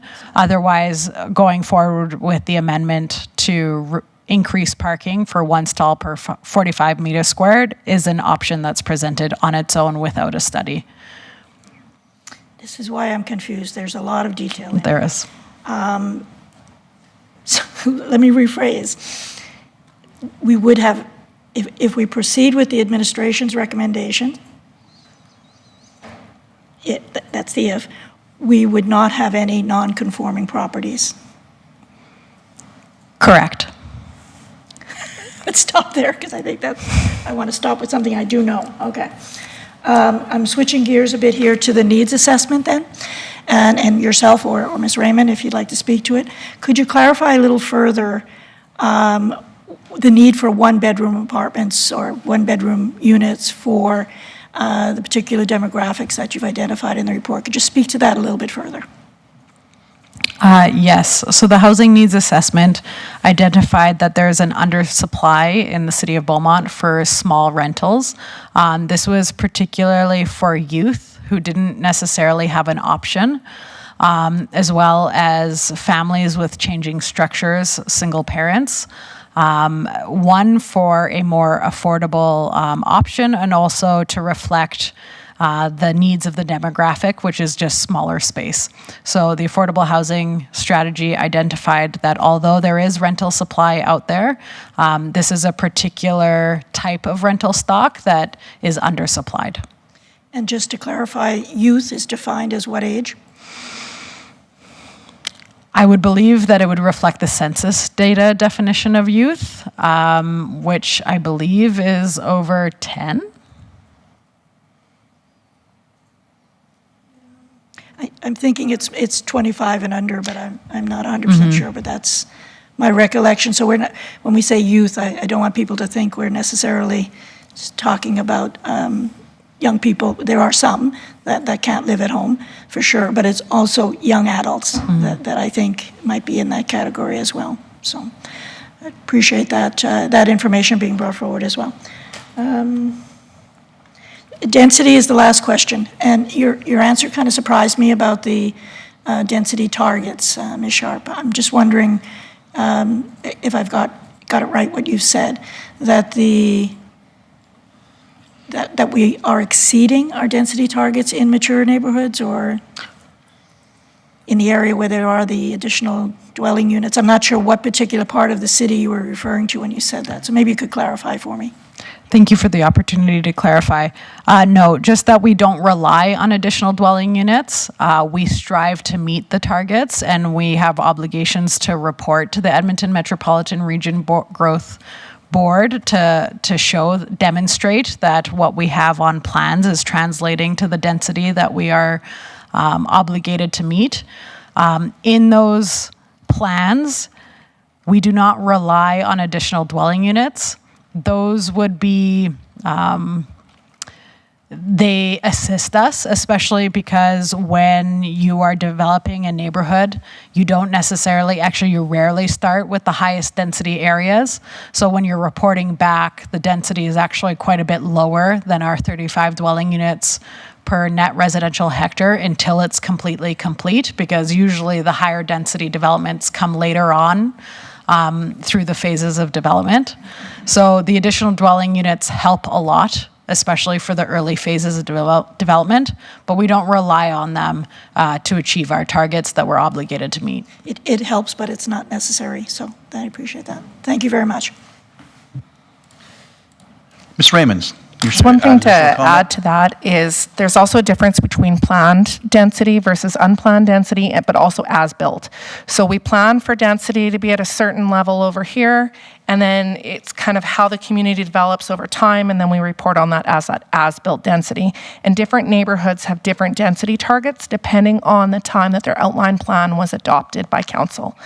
So majority of plans within Beaumont are actually this growth plan's density targets, so they would have been 25 to 35, whereas density targets now are 35 and have been since 2017, but only a handful of neighborhoods would be subject to that 35.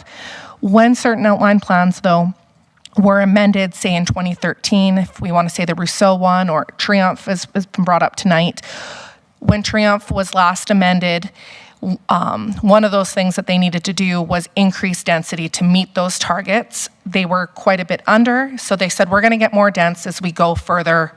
I'm directionally challenged as a planner. It's an occupational hazard, I got to tell you, as they go further east. So with that, you start to see those, whereas, originally it was going to be really large estate lots, and then it becomes quite a bit more dense, and that was due to what the developer had proposed as a way of being able to meet those targets, because as Ms. Sharp said, you either build an apartment building, which either often sits vacant, never comes on board, or it's done absolutely last because they're very expensive. There's lots of different ways that we're looking at that, but the density will change depending on which neighborhood they're in. And overall density in Beaumont is getting more dense. But the last time I think we really, really looked at this, I want to say back in 2016, we were 22, I think, dwelling units per net residential hectare. And we are getting closer, but we're nowhere near that 35 as far as planned density. So just letting you. Thank you. Thank you, Ms. Raymond. Thank you, Councillor. Councillor Penrod. Thank you, You have Mayor. the floor. Thank you, Mayor Daniluk. Question for Ms. Sharp. First of all, I'll just reiterate from what my colleagues have said. I really appreciate this report. It's helpful to remember how long we've been having these conversations. I think depending on when a person has moved to our city or to the neighborhood that they're currently in, can really impact. This may have been an issue that wasn't on their radar. It's not on your radar until it's on your radar because something's going on with one of your direct neighbors, or there's some kind of turnover in the neighborhood, and now there's a conflict where there wasn't before, right? So there can be, when all of a sudden it comes onto somebody's radar, there can be an impression of, man, this has really been pushed through in a hurry, right? Because I just became aware of it. So we've heard tonight, this most recent conversation has roots back to 2022 with lots of studies, lots of consultation happening, lots of deliberations by now 3 different councils, and that it even goes back further to 2017 and beyond. So we're a rapidly growing community, and this is going to continue to be an issue that needs careful consideration and engagement with our residents. So thank you for all of the work that has been done to date. The question that I want clarification on right now is something that you just said in response to one of Councillor Barnhart's questions. And I hope that I misheard because I didn't see this in the report. so it's a bit of a surprise to me. You mentioned that your recommendation for tonight is that we basically pull the amendments that were prepared for the July meeting that takes the dwelling units down from 4 to 3 maximum per lot, and essentially replace that with the parking piece that we've discussed tonight. Did I hear that correctly? Through the chair, correct. The recommendation is maintain the density allowances, but revise the parking regulations to increase the requirement. And can you point me to a page in your report where that was mentioned, please? It is not necessarily in the report because we focused on what the motion was. So each motion had its recommendation, and the two that were with additional dwelling units, the recommendation was no changes to to additional dwelling units as they relate to front attached garages, and no changes to also the discretionary, although that doesn't relate specifically to density. The report was really focused on those 4 motions. However, they're brought together with the public hearing and the bylaw, so it's a little convoluted in terms of when we're speaking about each, but just as a notification that the recommendation is no changes to the density allowances. Okay, and I just want to make sure that this is not an error on my part. Have I missed some communication, or is this the first that any of us are hearing about that recommendation? Through the chair, I wasn't at the July 23rd meeting, although I have reviewed the materials for it. So I'm not sure how the bylaw was presented in terms of that, but I do know it was drafted based on council's direction to draft a bylaw specifically to reduce the density for discussion. So administration followed through with that motion to draft it as it was. I see, okay. So I think that gives me the clarity. If I'm understanding you correctly, council requested this draft for amendments, and administration has come forward with that, but administration's advice all along has been not to change, not to lower those density targets. Is that fair? Through the chair, I believe so, yes. Okay, thank you. That gives me some clarity. I think that's all I have, Mayor. Thanks. Okay. Thank you, Councillor. Appreciate that. And just back to your point too, recommendation is to keep it at principal residence plus 3 additional units. We could go to principal plus 2, principal plus 1, and also go ahead with the recommendation to lower the requirement for square footage to increase parking requirements. So it could be, so you're on the right track with that. Okay, we are at 7:26. Normally take a break around 7:30. There's no further questions from members of council of administration's presentation. Thank you, Ms. Sharp, for the presentation.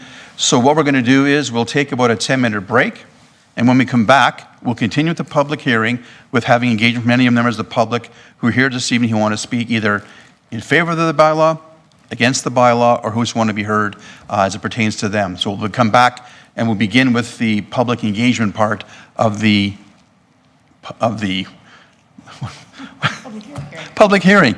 All right, it must be evening on a Tuesday. So with that, we are adjourned for approximately 10 minutes. Good evening. We are live back after our break. We'll call the meeting back to order again, and we're going to proceed now the continuation of the public hearing on bylaw 1055-24 land use bylaw, amending bylaw. We're having second and third reading this evening. So at this point, I will welcome any speaker to the microphone who wishes to speak in favor of the bylaw. We're speaking in favor of the bylaw. Seeing none. Anybody wishes to be heard this evening who wishes to speak in opposition to the bylaw? Mr. Colesmith, would you please join us? I know your name, of course, but the people listening at home do not. Please join us at the table. Steve, place your name and your address and Beaumont for the record. You have 5 minutes to present.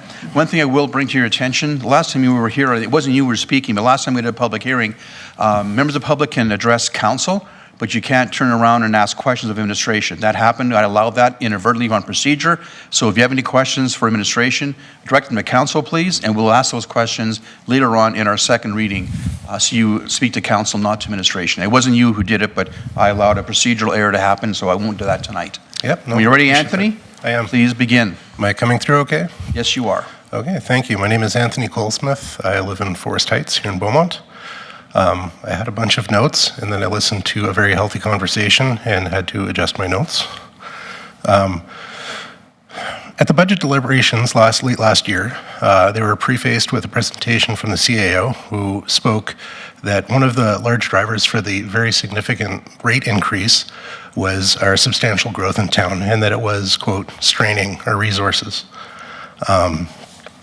and causing additional strain on our resources and causing challenges when responding to concerns. And with this land use bylaw, as it currently sits, we're exacerbating that. And from administration, it sounds like it's not key to meeting our density targets. Slide 6 of the presentation claimed that the approach, the land use bylaw, is undisruptive. It is disruptive. We've been talking about this for well over 2 years. We've had a survey and a focus group where we talked about engagement. At the time, they said they were one of the highest engagements for a survey that they'd seen. And residents were largely against the additional dwelling units.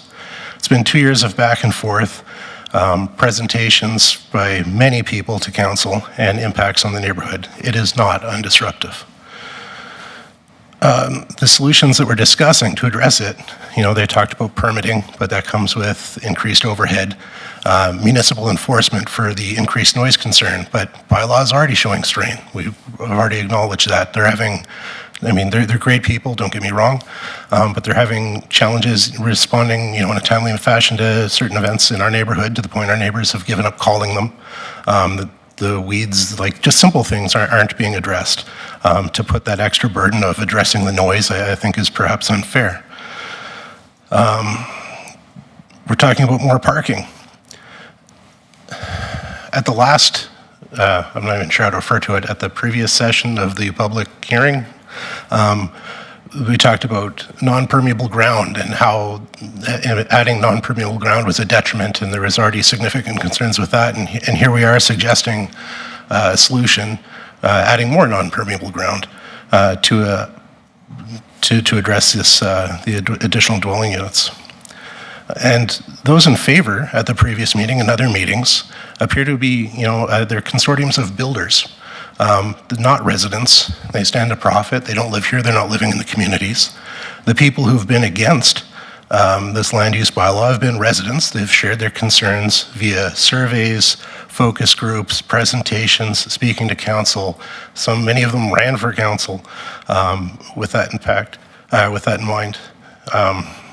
And then this report, reading through it, it talks about the number of vehicles registered to owners, but it neglects to account for fleet vehicles and work vehicles and that sort of thing. We're seeing a lot of those where, you own the 2.39 vehicles in your household, but you also have a work truck, or you have a truck and trailer that belongs to the business, and then the RVs. So it's more than that, and it's not being addressed. And then there aren't page numbers on this, but one of the options says that reducing the ADUs to one additional dwelling unit would not result in a substantive change to current development patterns. So here we are talking about bringing it down from 4 to 3. It says right here that if we bring it back down to 1, it wouldn't change much. And it is disruptive already. So I don't know where we're going through this middle ground. I think it appears that we could bring it down to a one dwelling unit, address the parking issue with that, address the fact that it is disruptive, bring it back close to where it was, and many people are happy. It's not impacting the density targets. I really don't see the downside, but that's just me. Thank you very much for your time.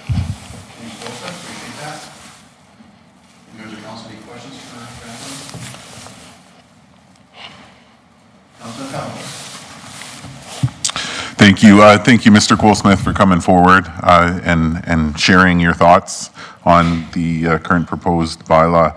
I guess a question for you, I guess holistically, you kind of spoke in regards to the report and what have you, but I guess personally and as a resident of Beaumont, how does this affect you as an individual resident of Beaumont?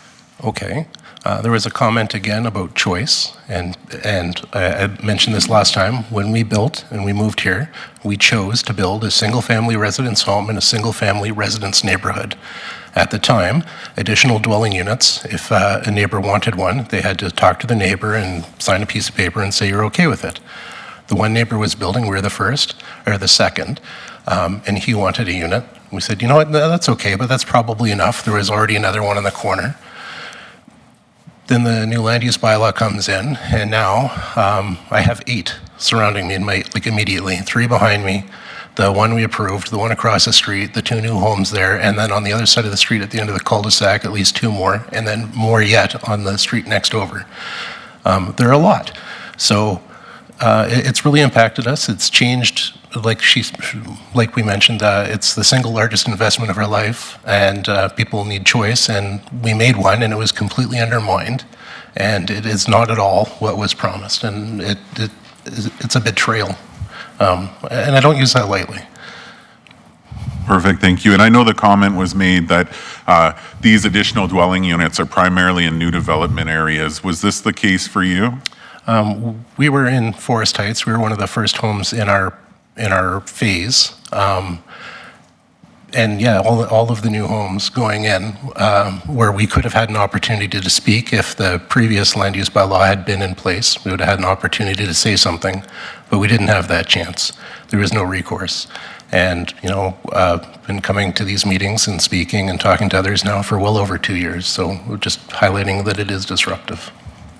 Perfect. And just one last question, just looking for your insight on discretionary versus not being discretionary, and basically if that would have any value to you. We heard administration speak that there's obviously some scenarios that we can't necessarily overrule, but there is the potential for individual residents to speak out and raise their concerns as it pertains to the land use bylaw. I think it's very beneficial to have residents have a chance to speak up and share their concerns. At least it used to be one of the pillars of our strategic plan, you know, citizen empowerment, and I feel like that took a real hit with this current land use bylaw. Perfect. Thank you for your responses. Thank you, Councillor. Councillor Penrod, you have the floor for questions. Thanks, Mayor Daniluk. Just want to acknowledge that this is an interesting public meeting because we convened in the summer and we convened trying to do our best in the midst of provincial legislation that was changing. And so we had a long closed session with legal advice to be on the right side of the provincial legislation. But just wanted to ask Mr. Coolsmith, at the beginning of this meeting, you spoke in favor of this bylaw. And so just give you a fair chance to comment on why now you're speaking against it. At the previous session, the beginning of the, I spoke in favor, but I did say I was in favor reluctantly. Yeah. And I mentioned that I was reluctant because I believed that the reduction at the time from 4 total units to 3, I didn't feel it went far enough, but I didn't want to say no, like that's all. I wanted to recognize that it was a step in the right direction. So that's why, and because I was unsure, I guess, what side to speak last time, I'm on the other side this time. And after having read the report, I'm more convinced that it certainly doesn't go far enough. Thank you. Thank you. Anthony, thank you for your time. Thank you very much. Appreciate that. Any further members of the public wishing to speak in opposition? Paul, take a seat, state your name, address, please. You have 5 minutes when you're ready to begin.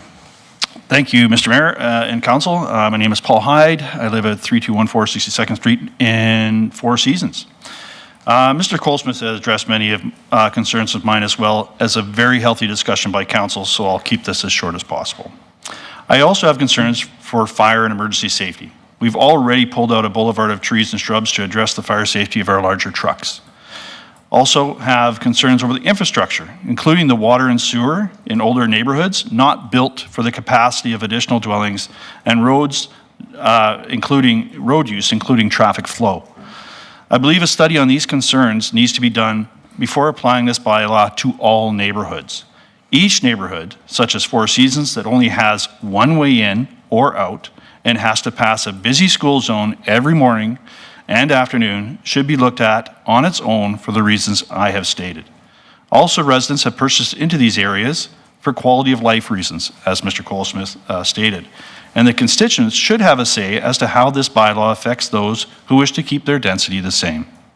Thank you. Thank you, Mr. Hyde. Any questions for him from members of council? Seeing none. Oh, Mr. Penrod, you have the floor. Yeah, maybe just a process question, Mayor. You mentioned that if there's questions for administration, I guess I would have a question for administration related to one of Mr. Hyde's comments. Should I save that for deliberation during second reading? Question specifically to the presenter. Okay. Thank you for the clarification. Administration. Thank you. Councillor Telebus. Perfect, thank you. Mr. Hyde, I guess similar question, just in the sense that it's always important to know how this affects you as a resident as opposed to some of the general concerns you have raised. Are you able to share with us how some of this has affected you or your neighborhood? Absolutely. Being in Four Seasons, the reason that we moved to Four Seasons from the city was directly related to the density of the Four Seasons area, the size of the lots, the family nature that was there, and such like that. I wish to say that I'm not opposed to having an extra unit in a dwelling. Obviously, some people I mean, it's hard times out there if they need to subsidize their mortgage by having a dwelling in their basement or something of that nature, or if they want to have their in-laws or children still have a separate entrance or something of that nature. I'm not opposed to that, but I just believe that we can't look at every neighborhood the same. I think we need to look at it on a case-by-case basis, and we need to not whitewash over everything. I think we need to make sure that we're looking at things a little bit more optically as we are right now. Perfect, thank you. No further questions. Thank you, Mr. Hyde, for your presentation. Thank you. All right. Are there any other members of the public who wish to be heard this evening based on the bylaw being reviewed? Seeing none, I declare the public hearing closed. We'll now move on to second reading. Now, I believe we have some amendments from members of council on the proposed bylaw, amending bylaw. So, procedurally speaking, Madam Clerk has informed me decided it's best to have the potential amendments dealt with on an amendment by amendment basis. Once those are dealt with and voted on, we'll then go to second reading of the bylaw based on if those motions were approved or defeated. Correct, Madam Clerk? You're good? Thumbs up. Good enough. Okay. So with that, I believe we have a couple of amending motions to be presented. Councilor Telebus, I believe you have something to present for motions. We just to begin with you. Perfect, yes. Thank you, Mayor. I have a couple. I will, if okay, start with just the two total. Yeah.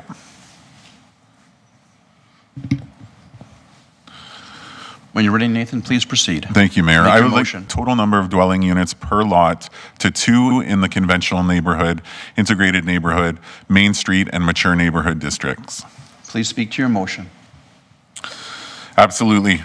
So I'm probably going to be somewhat repetitive in some of this, so bear with me. I think the biggest thing that we should focus on is, although we don't see necessarily the public engagement that we want to see, we see a lot more than we traditionally do. So this is obviously a topic and an issue that's heavy on a lot of our residents' hearts. I've also had the opportunity to speak with a lot of residents who are negatively impacted by having these additional dwelling units.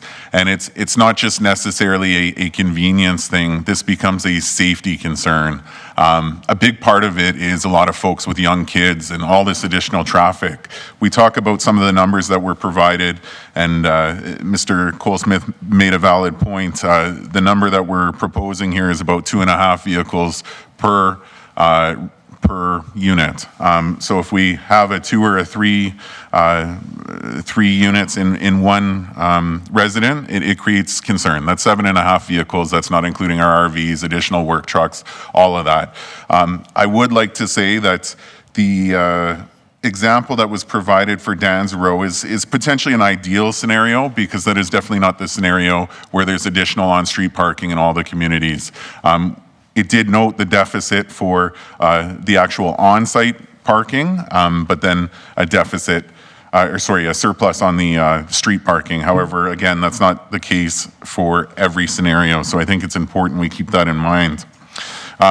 A lot of folks had also mentioned these are single-family residential communities. They're not designed to support a surplus of additional dwelling units. Again, unless this is something that was decided after the fact, and that proposal had been put in place during the area structure plan, and it had been developed for that concept. However, traditional residential, family residential communities were not designed for that. So as mentioned, it creates increased traffic, insufficient parking, additional fire hazards, and further increases the already established higher than traditional density. We've set targets, and as discussed by administration, it's not a requirement to exceed these targets. I already feel that a lot of these targets are pretty heavy, so there's no need to further increase that. It also creates an additional strain on our services in terms of infrastructure, which are unequally supported by the minimal tax revenue that comes from slight increase in property assessment. So I know the discussion was had, well, it brings in additional tax levy, very minimal. If we were to have 3 or 2 additional dwelling units with the independent residents, so 3 total, we're not going to see the same value as 3 houses, obviously, in terms of tax levy. So we could potentially have 3 families in that house with only one of them really supporting the tax structure and providing all of the services that we require. However, the additional 2 families would be relying on all those services, including all of the underground facilities, our roads, our emergency services, our rec centers, but not obviously covering that cost. We've discussed about, or we've had discussions in regards to our growth and how currently it is not sustainable. We are capping out in terms of our police capacity, our fire capacity, our municipal enforcement, as well as our recreational facilities.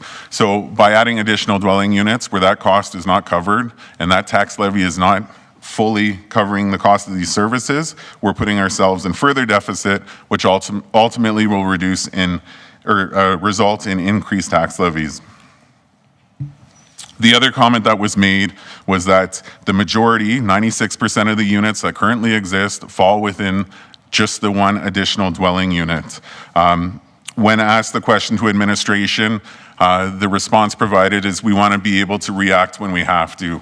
I think that's a discussion down the road, and as we are presented with potentially some requests for the 2 additional units or the 3 additional units is when we reevaluate and determine the appropriateness to address it at that point in time, where again, 96% of our units fall within that additional dwelling unit, so I don't feel that increasing that number would have any benefit. Last but not least, I think it's important that we focus on benefiting our existing community, not our builders, not people that are going to be moving in. It's the folks that live here right now, and they're first in my book. So I think it's really important that we focus on who lives here now and not so much what we want to bring into Beaumont. Obviously, it's important to have planning and strategy, but it's also important to take care of our residents. So for that reason, I'm proposing this motion. Thank you, Councillor. Discussion of the motion, members of council. Councillor Van Nieuwkerk, Stephen, you have the floor. Yeah, thank you, and thank you to Councillor Callenbross for bringing this forward. Shouldn't be any surprise from anyone in the room to know that I'll support this motion. I have, throughout this conversation, since before the by-election, been an advocate of trying to get a handle on growth in Beaumont, trying to be inclusive of everything that we have while trying to figure out ways to be more, I don't know, in control, I would say. So for me, the proposal to limit to 2 in these neighborhoods just seems to be a good fit. I'll just keep it short tonight, Mayor. I've went on quite the diatribes on this in the past, so thank you. Appreciate that, Councillor, very much. Thank you. Councillor McCook, followed by Councillor Barnhart. Kat, you have the floor. Thank you, Mayor. This perhaps may cover Councillor Penrod's point that he wanted to ask earlier, but administration, perhaps Ms. Raymond, can you just speak on the strain on infrastructure in a neighborhood? Is this a reality? It's my understanding that higher density sometimes in an area can maximize efficiency over sprawl. Can you maybe just speak to that? Ms. Raymond? Sure, thank you.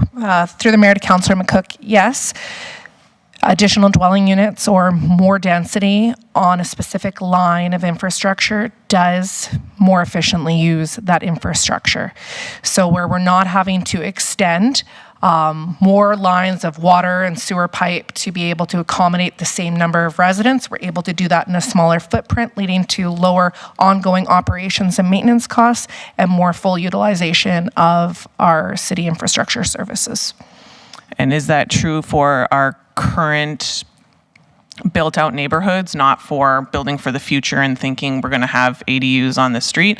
Is that still a reality for neighborhoods that are already built, or are we at risk of overwhelming our infrastructure as it pertains to water and sewer? The infrastructure that is there is planned for a specific capacity. They're looking at multiple different things as it relates to family types, dynamics, size of housing, that sort of thing. They usually plan for redundant capacity. There's more than enough to be able to accommodate the additional dwelling units I think that we're seeing. We do see an approach where you are looking a bit more at that in the newer developing neighborhoods and with that capacity, but to date there has been sufficient capacity for what we have planned for, as well as the studies through the utilities and stormwater master plan that have been done as well. Thank you for that clarification. So I think more concern would be, so the concern of water and sewer is not a concern. I think more of the concern would probably be around traffic and traffic patterns and cars coming in and out if a neighborhood is designed for a specific amount, but then eventually we do traffic studies and... Your road widths are something that are fixed and they don't change, so they would be designed for that cross section. Local road would say be 16 to 24 meters or whatever it had been designed for if they're meant to carry buses or different things. They're all designed a little bit differently, depending on what their function in the neighborhood is underneath the traffic, the transportation hierarchy. So there's different road classifications. We have local roads going all the way through to arterials that are designed to take large amounts of people and vehicles. So I would say that, to your point, yes, that the traffic is definitely, and the roads are a bit more of a concern as it relates to that. And we don't control where people park and all of those different things, which does go into the development compliance officer position that was approved in the budget and that administration is currently working on dedicating those additional resources to and providing that report back to council on our plans. That person will be able to help with parking enforcement and education as well, which is something that we currently aren't able to do. So I think that could alleviate some of those. Okay, thank you. Just, I think, areas of consideration as we kind of work through some of this discussion is that we talk about how, we don't get that much more taxes from them, but sprawl and building out further and further also costs us a significant amount of money. And it's money that, as far as we are right now, we can't cover. So we talked about it in budget. For every dollar in taxes we take in, it costs us $1.40 to service areas. So that's something to consider as well. We are growing significantly, and we do need to try and manage this growth somehow and try and be responsible in how we manage this growth. And I think today is about finding a balance in that. But I think we also need to consider the costs of being inflexible. And I think sometimes Ms. Raymond spoke to this as well. If we add more regulations, sometimes that results in more illegal suites, which is also a concern.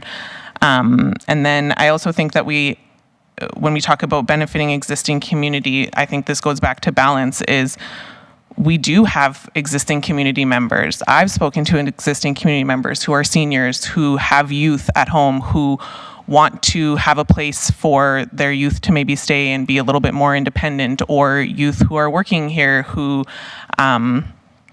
for whatever reason, are transitioning out of their home and can't afford a home and need that smaller place to live. And I think to say that we really want to limit if they're able to stay here or not is not equitable. I'm not completely opposed to what's proposed here. I just want to put forward some of these things for consideration to make sure that we are considering everyone as well. But I certainly understand the frustration if you are in a certain neighborhood. Do we have any stats, Edmund, sorry, as far as how many of the ADUs that we currently have were put into like old existing neighborhoods, those kind of one-off lots? Or added to, because I know it is extremely expensive to retrofit homes for ADUs. Do we have any statistics around that? Ms. Sharp? Through the chair, on one of the figures of the report, there is a screenshot that includes the existing neighborhoods. In Beaumont, there's 19 additional dwelling units in the existing area of the 318 total, or 380 total, somewhere around there. So that's on page 17 of your agenda package. You can see that where they're distributed with those yellow dots, and then the purple numbers tell you how many are in that total boundary. Okay, thank you for that clarification. That's the green circle one you're referring to, Ms. Sharp, Yeah, correct? distribution of unit size, Yeah. correct? Yep, perfect, thank you. The purple That's- numbers represent the total number of units, right? Yeah. 19. Yep, Okay. thank you. That's what I have for now, Mayor. Thank you. You're welcome. Yes, Ms. Raymond, please. Just one thing to add to that is that until this new land use bylaw, additional dwelling units were discretionary underneath the 2012 bylaw, which came into place in 2013. It did require one additional, it allowed for one secondary suite to be built, but it required a parking stall for every bedroom, and you couldn't have tandem parking, which is where you park in behind, so they were extremely difficult to get. And I think that, so you won't see them probably as much in some of those older areas because they were very difficult, and there were very few that were actually applied for during that time period until the 2019 bylaw came into force, which is when the majority of these have been built. Thank you, Ms. Raymond. I have a quick question for clarification on the motion before we go to Councillor Barnhart for her question. So just so we're clear, if this motion were to pass, how will administration interpret this from the sense of, it says, to me it says primary residence plus one additional for a total of 2. That's fine. Can the second one be illegal suite, a suite above the garage if it's detached in the backyard off the alley? Does this in any way affect what the second suite is, or is it simply a blanket motion saying you can only have one additional unit, but it doesn't matter what it is? I want to make sure it's clear Mr. Natelabos's intent and how it will be interpreted should this pass. Ms. Sharp, can you clarify that for me? Make sure we're all understanding. Yes, this does The not intent and- dictate the form of the dwelling unit. It just says that there's 2. So that would translate to the principal plus a secondary, whether that's in the basement, whether that's on top with exterior stairs, whether that's a garage suite, whether it's a tiny home, although Beaumont never has had an application for that, but. I think one's coming from somebody I know, but that's another question. So yeah, just interpreting that, it basically means a second unit no matter what it is, just so we're clear. That's your intention, Mr. Natalabas, with the motion? Yes, it is. And you're Thank building a tiny home?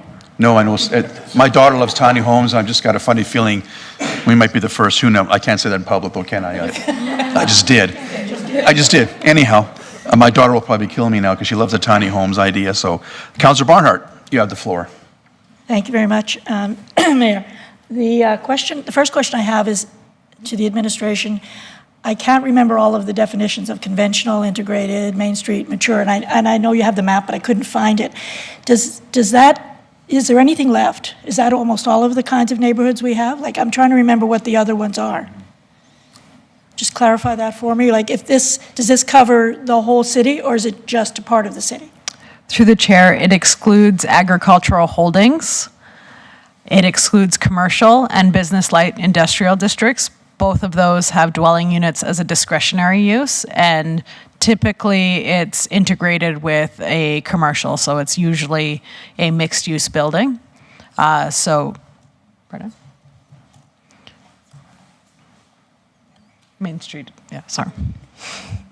Yes, so those were the omissions, is agriculture. So all of the residential categories essentially in the whole city, so even in the new area to the west and everywhere, so anything new coming in.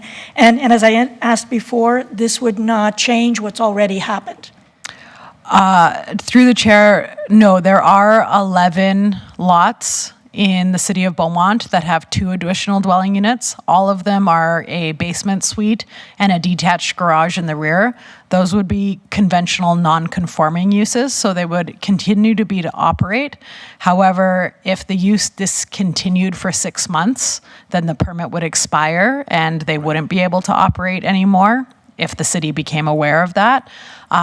If there was a significant damage to the building, then in those circumstances, they wouldn't be able to rebuild to that use again. So there are limitations with that status, but if it continues to operate as is, they would maintain their compliance. Perfect, okay, so that was my correct understanding. I just wanted to make sure. Because I get the intent of this to try not to disrupt what is working for people in existing neighborhoods. And I would have liked if we could say just somehow the new developments, but this motion doesn't do that. This motion covers the entire city. So for that reason, I'm having difficulty with it. Question was asked about the utility cost, and I think administration, you've answered that. There really isn't, in my mind, that wouldn't be a reason to reduce the number of dwelling units. As Councillor McCook has said, to me, it's more efficient to have more use in an area rather than less, with the exception of parking, which we'll deal with. And I think the only other thing I wanted to raise is, from my perspective, one of the chief benefits of having rules in place here for suites like this, for secondary suites, is we remove the fact that people are going to do it anyway.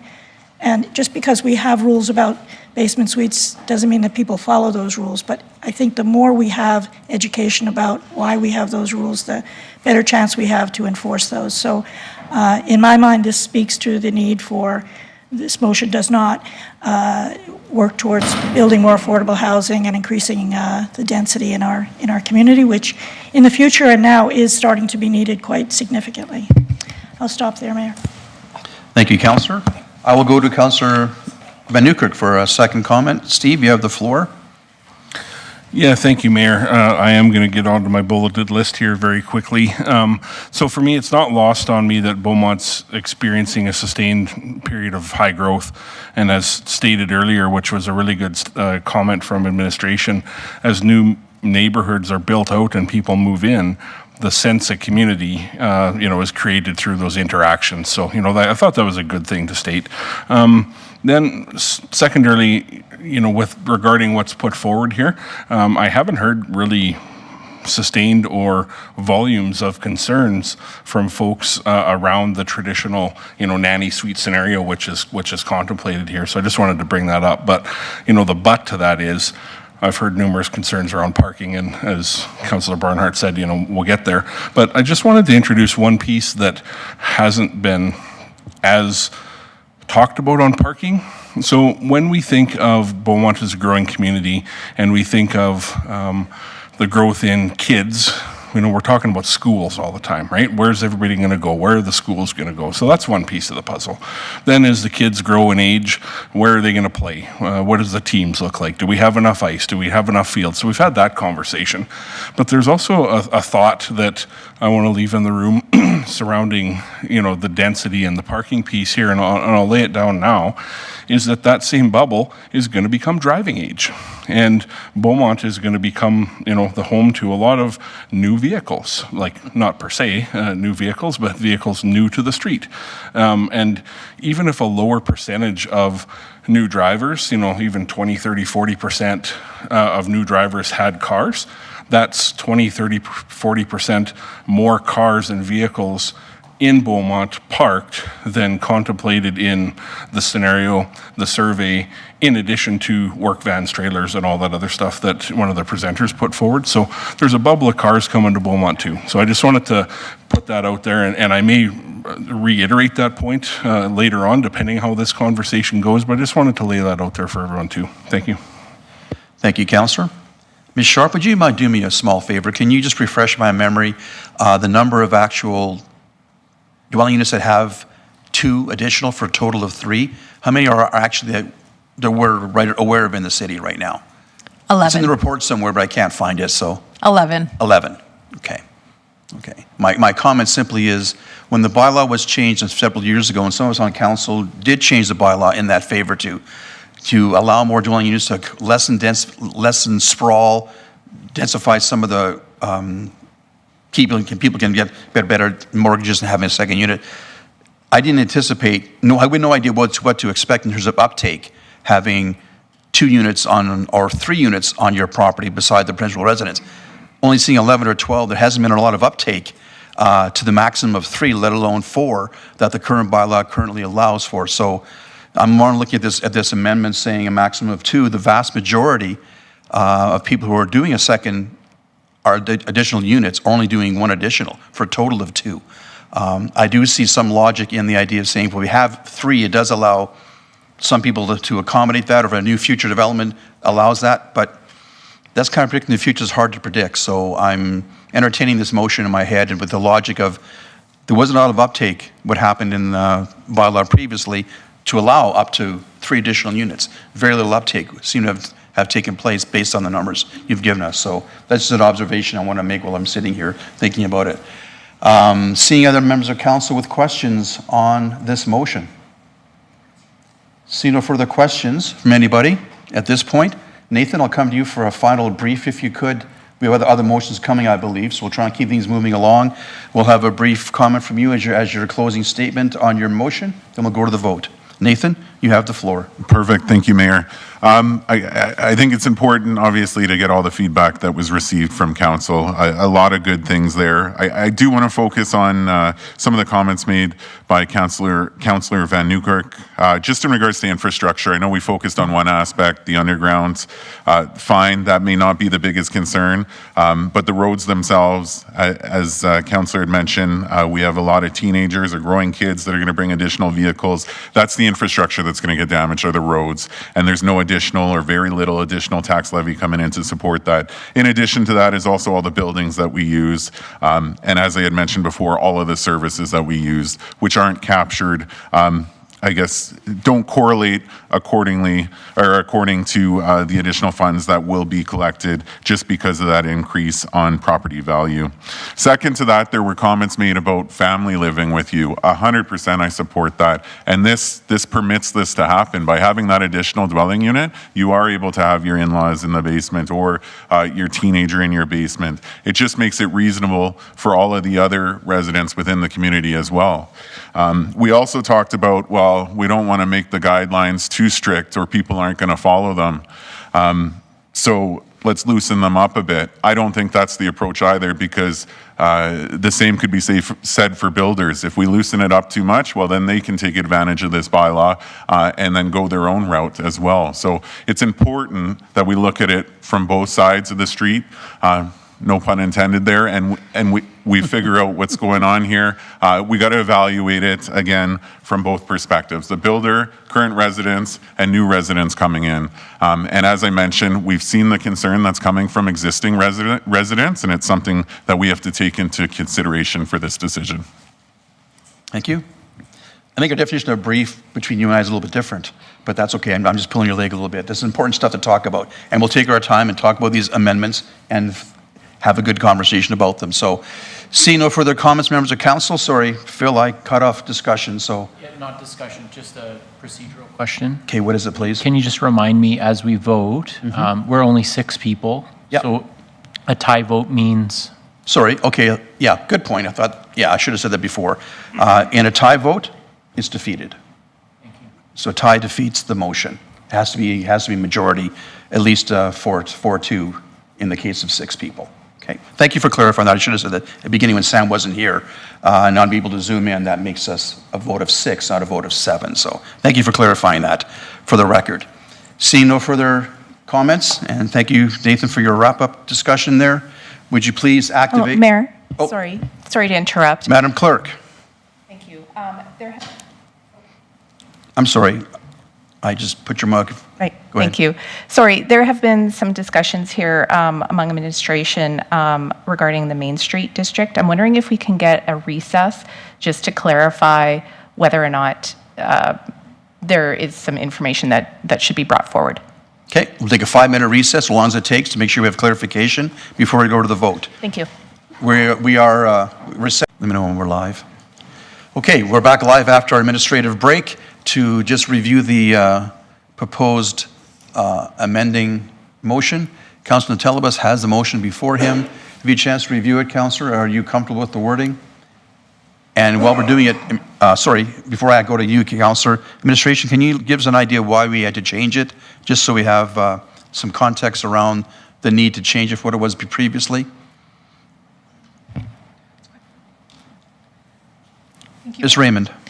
Yes, the changes have been made because in the IN district, there is, in these different districts, we have area structure plans, neighborhood structure plans that may allow for higher density residential, with the bylaw being very permissive. It's not as, the land uses aren't, we don't have a high density residential district. It's in the integrated neighborhood, so you wouldn't be able to build an apartment building in an area that was already designated for that high density residential without having this out clause. And all we would then have is 2 dwelling units on every parcel within the city then, in all the residential districts. This will allow the apartments to be built in some areas that This the will other allow motion the would have different taken types away. of densities that are prescribed in the area structure plans to be constructed as proposed. Okay. Oh, and sorry, one last thing. We did remove the Main Street district, which is the area along 50th and 50th, 50th Street, 50th Avenue, at the center of Beaumont, because that is our that's the main street where the downtown core of Beaumont, where we are looking for a higher density of dwellings to be built there, so we can have apartment buildings, more buildings like where Chartier exists, that sort of thing, which would also not be permissible with the way that the previous amendment was worded. So they will be permissible. Correct. Thank you. Okay, that helps put the context around the change. Councilor Telebus, you've had a chance to review the change and the explanation given by administration. Are you concur with the change to your motion? Yes, I do. Thank you very much. So having said that, we should take one last shot. Any questions councilors may have on this motion, which is now in front of us, that is slightly different from what it was we were discussing the last half hour or so. So if there are no questions. Just one last comment, if you don't mind. Yeah, I got Councilor Penrod, I got a question first, then Nathan, I'll come back to you. Councilor Penrod, do you have a question? Yeah, I'm not sure who to aim it at in administration, Mayor. Okay. Just reviewing letters from the July 23rd meeting. Build, Edmonton Metro, had submitted a letter to be considered, and their advice when we were considering moving from 4 down to 3 was to proceed with caution. So my question is just around what would administration's assessment of the risk of potential capital flight or legal ramifications of making this change at this time? What's our level of exposure there? Is that a fair question to ask? Ms. Raymond, want to take a shot at that one? Yeah, I'll start and then I'll let my colleagues over here chime in a little bit more. I think that it's not aligned necessarily with the market, with what the market is expecting for that level of investment in the community. They are a business. We're signaling in some ways that as a business, there may be not one that's as valued as other businesses. I think that from that perspective, they're not overly in favor of this change. They were understanding that it did align with the market, so therefore They were respectful of that, but the feedback we did get from them wasn't positive. I can't speak to whether or not this would cause them to, there'd be no legal ramifications because they're able to build. As per the area structure plan, we're not affecting any rights that exist right now. Any permits that would be in process would still be processed under the permit and the bylaw in which it was submitted. So anything that was in progress would still be allowed to move to completion.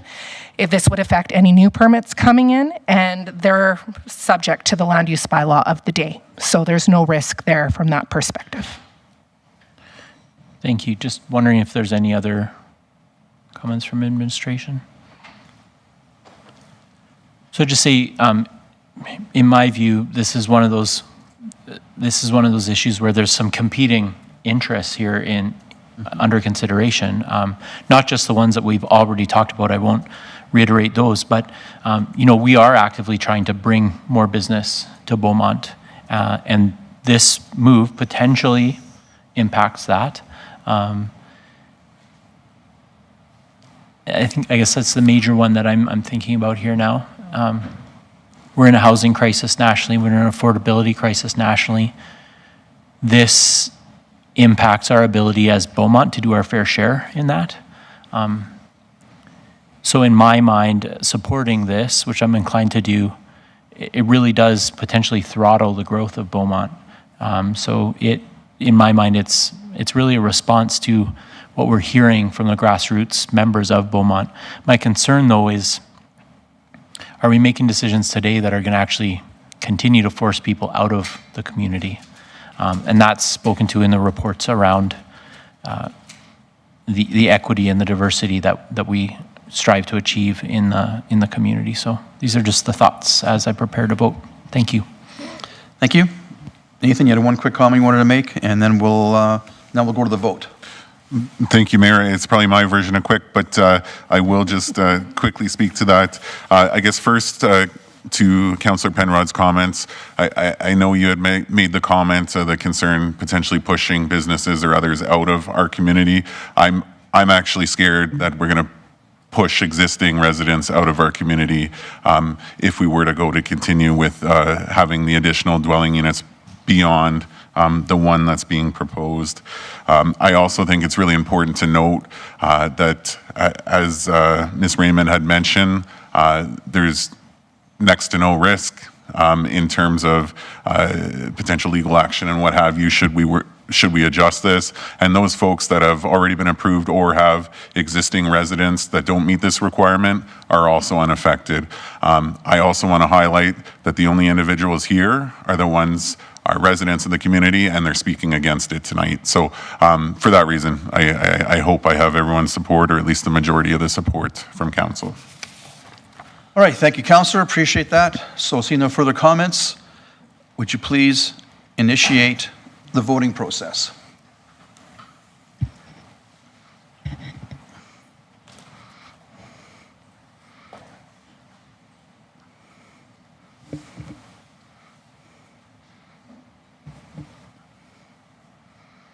Thank you, Council. The motion carries 5-1 in favor. Councillor McCook in opposition.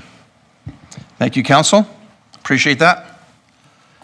So we then have, I believe, another motion from Councillor Natalabas on this bylaw, which will now move to this next motion.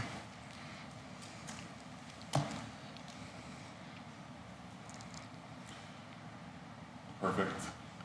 Am I good to proceed, Mayor? Oh, sorry. I think you might have my mistake. Yes, please proceed. Perfect. Thank you. I would like to put forward the motion that bylaw 1055-24 be amended to make additional dwelling units a distinct use in the land use bylaw and designate them as discretionary use and require public engagement for adjacent residents as further outlined in attachment 2, land use bylaw options of the January 14, 2025 bylaw 1055-24, land use bylaw amending bylaw council report. Thank you, Councillor. Please speak to it, and we'll go to discussion.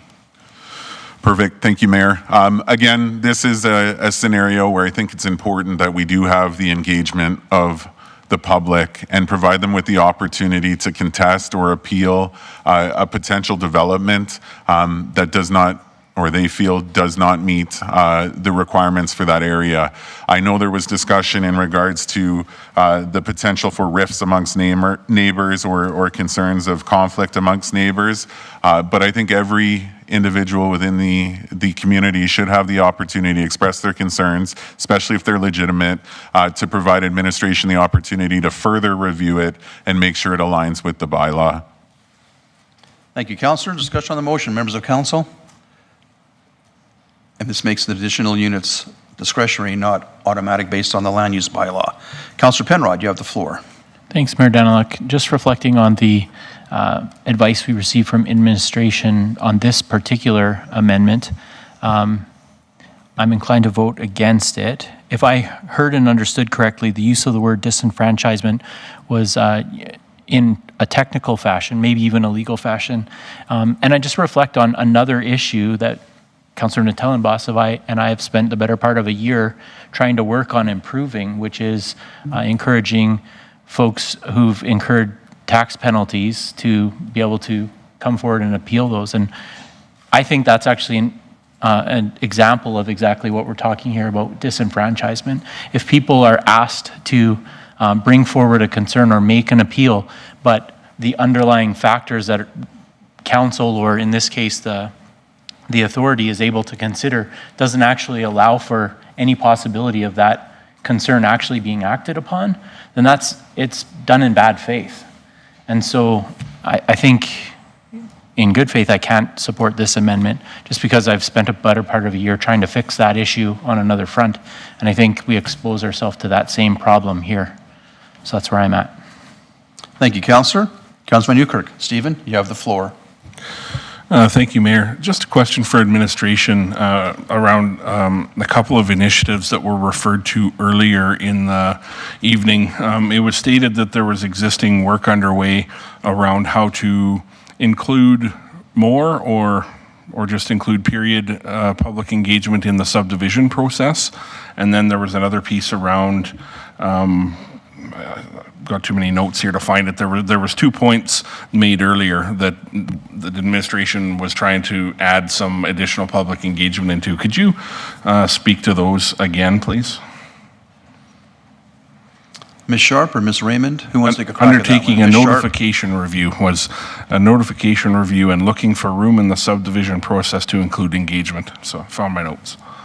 So we're looking at the full approval process. As you're well aware, the planning process starts at area structure, well, the municipal development plan, but flows down to area structure plans, subdivisions, and development permits. Each stage of that has an opportunity for the public to be either notified or engaged. And really it's looking at what is the most appropriate place for people to have a venue to bring those concerns. The example given by Ms. Raymond was subdivisions. Under the Municipal Government Act, landowners and residents don't actually have a right to appeal. However, when we reach out to them and we talk about this subdivision coming in their area, the best place for their concerns would have been the area structure plan because that outlines what the vision is. The subdivision then makes the lot lines according to that area structure plan. So if we're reaching out at subdivisions and we're saying we have this application, please give your input. The way it's being communicated now, there's an expectation that they have influence on the decision. The decision is made by the subdivision authority, and under the provincial legislation, they have no right to appeal. So making sure that we maximize the opportunities that are in the process where they're most appropriate. In the example I just gave, the area structure plan would be the most appropriate place. So really emphasizing and making sure there's space and room for that there, and we're not inadvertently making the expectation that at subdivision people have a more significant role than they actually do. Yeah, okay, great, thank you. I think that's that's important work. So is that to say that that is the notification review, is that portion then? Yes, and we're Yeah. looking at the whole process, development permits included. different mechanisms to make sure that there's transparency and access. Because again, anyone who is affected by a development permit, they don't have to be adjacent, can appeal. So making sure that maybe more people are aware of what's happening in the community rather than just those who are directly touching or within a small buffer from the application. Okay, thank you. And it's okay if you don't know, but what is the anticipated timeline of council seeing the results of some of that work?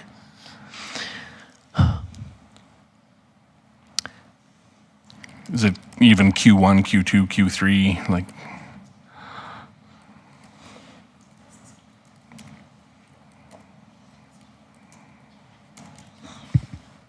Which mic do you need? Hang on, let me try there. I'll go down the line. Nope. no, other way.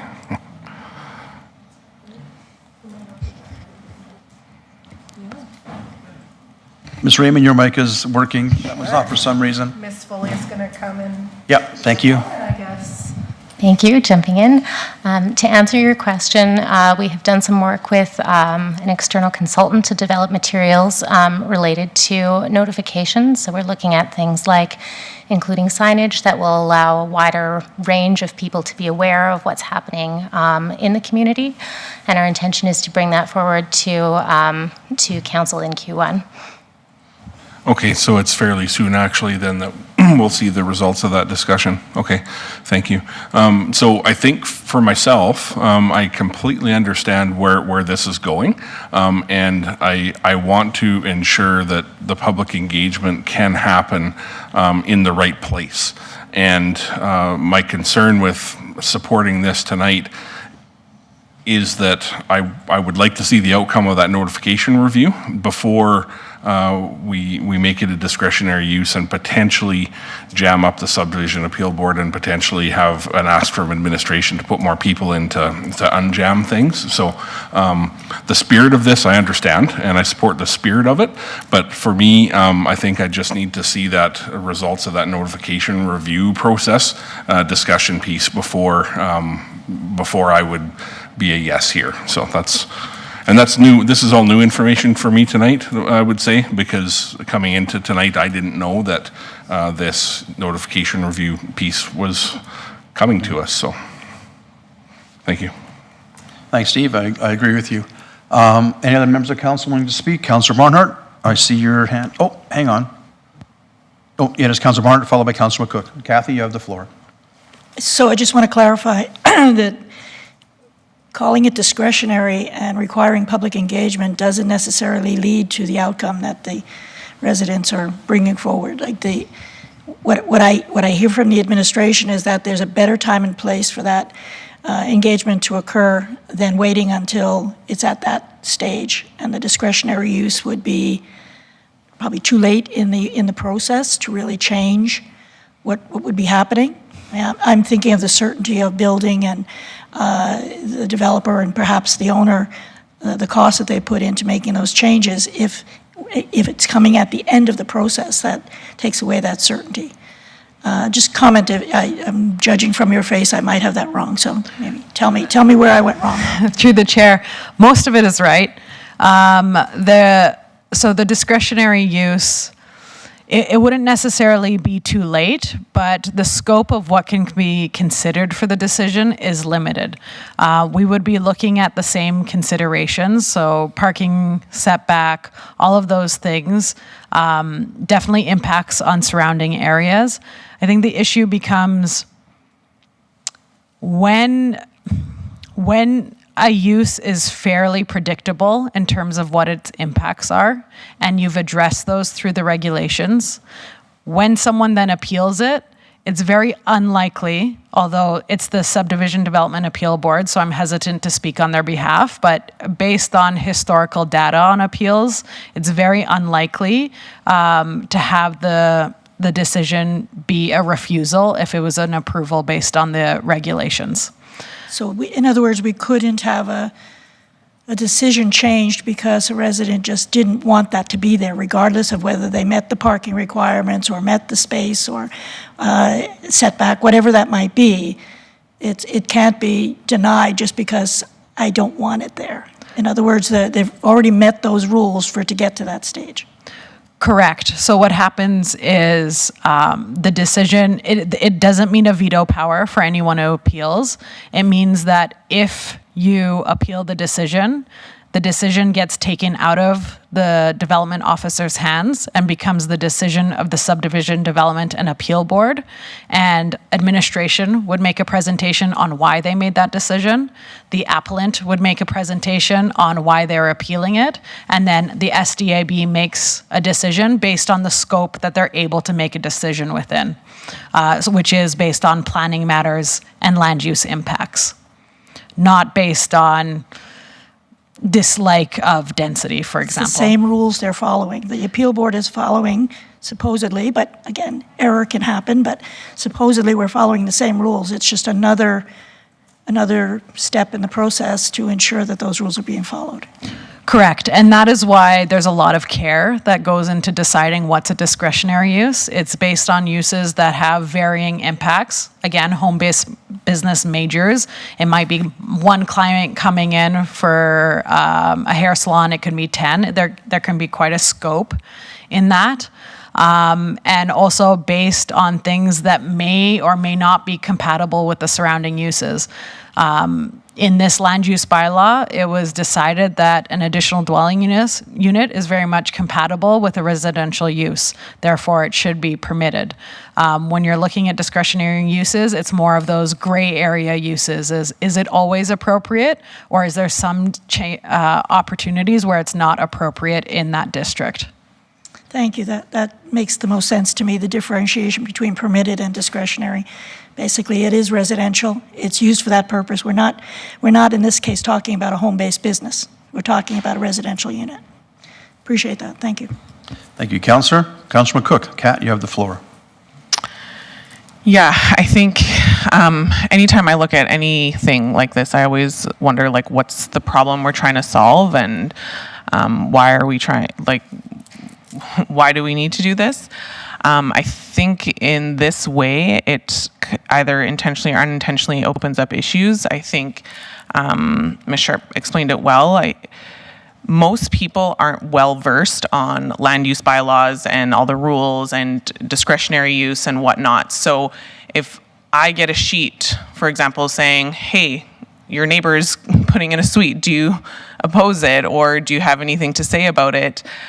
I think most people think that their opinion on whether they want it or not is valid and will be taken into consideration. And what we're hearing tonight is, if all the check marks are covered, if they have the proper parking, the suite is legal, it's just one suite, there's not a lot of wiggle room as to why it wouldn't be, just saying I don't want the extra person beside me, or I don't like an ADU, will likely not be a reason for it to be denied. So I think, unfortunately, this feels like it sets people up for disappointment, just based on how all of this regulations, bylaws, rules, appeal boards, how all of it kind of shakes down. It gives, you have to have a really good reason as to why you are opposed to this. And to me, it feels like this is a little bit in contravention to why people just voted to reduce it to one suite. The voting to reduce it to one suite was to have that, from my understanding, that little bit of flexibility to allow people to have their in-law suites and stuff like that, but not, over congest a neighborhood or an area. And then I think if I have, just for an example, if I want to have an in-law suite for my parents, but I don't get along with my neighbor, and now my neighbor sees that I want to do that and they can block me from doing it, it just adds a lot of steps and a lot of red tape when they may not actually be able to block me if I'm doing it appropriately. So I just feel like this may set people up for disappointment and additional frustration. I understand the spirit behind it, but I'm just not sure that when it all shakes down that it'll work out the way we want it to. I agree, Councillor. Thank you. Any further comments from members of council before we go to Nathan for a brief ending comment? We've got more motions and second, third reading to get through yet, and other items on the agenda. So let's try and keep it short if we could. Appreciate that. Nathan, you have the final comment then, please. Perfect. Thank you, Mayor. I guess just a little bit of concern in regards to some of the comments made, just that potentially we're just going to appeal this just because. I would like to think that residents within the community are going to make an informed and educated decision when they're going through the appeal process. And some of the comments made that potentially residents aren't familiar with the process or some of the scope where you could appeal it, then potentially the letter we provide to these residents provide some scenario or some scope where you have the opportunity to appeal. I think educating the public as opposed to taking away their option to appeal would be the better approach.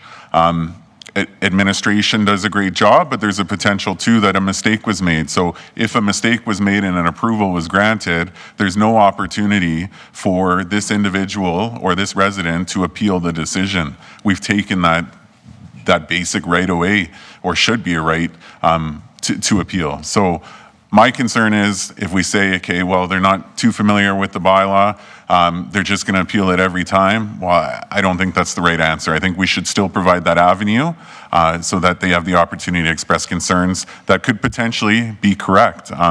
As Ms. Sharp had mentioned, she doesn't speak for the appeal board, and the decision is made across the board based on the information that's provided. So I think it's an important avenue that we shouldn't shut down. Thank you, Councillor. Seeing no further comments, would you please initiate, I'll call for the vote, please initiate the voting process.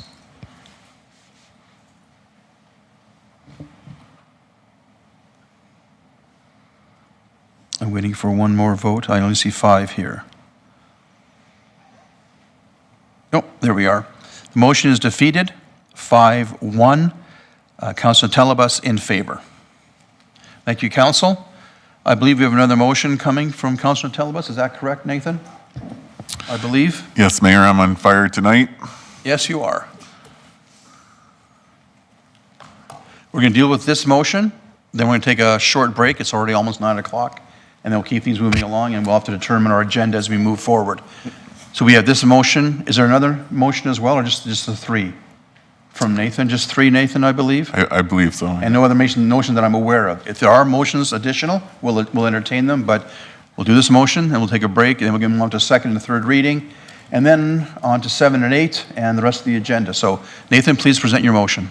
Perfect, thanks. I would like to make the motion that bylaw 1055-24 be amended to require 1 parking stall for every additional dwelling unit in the CN, INC, and BLI districts in conjunction with the neighborhood design requirements presented by bylaw 1055-24. Please speak to your motion and the logic behind it, please. Absolutely. So I think this is a pretty straightforward motion that I'm putting forward to help simplify the requirement. There was discussion about the complexity of the land use bylaw, and throwing a specific measurement adds to that complexity. This is in alignment with some other municipalities and counties in terms of requirements. So basically, it's transitioning the current requirement of, well, there was the proposed of 450, and I believe the current is 750. 75 square meters, you mean? Sorry, yeah. It's okay. 75 square meters to just 1 parking stall for every additional dwelling unit. Okay, so just so I'm clear in your motion, the proposed from administration is to go to a required parking stall if the additional dwelling unit is 45 square meters or greater. That's the proposal coming from administration. Right now, it's 75. Your motion is going to say, it doesn't matter how big the suite is, if the additional dwelling unit that's 300 or only 30 square meters, doesn't matter. It requires a parking spot. Correct. That's your Yes. that's your logic here, right? Yep. That's my understanding, but just to get it clear, because there's a lot of things happening tonight, and I want to make sure we get the intent of your motion clear. Thank you for clarifying that. So with that, discussion, members of council, please, on the motion from Councilor Telebas. I'll go to Councilman Newkirk, followed by Councilor Barnhart. Steve, you have the floor. Yeah, a question for administration. So this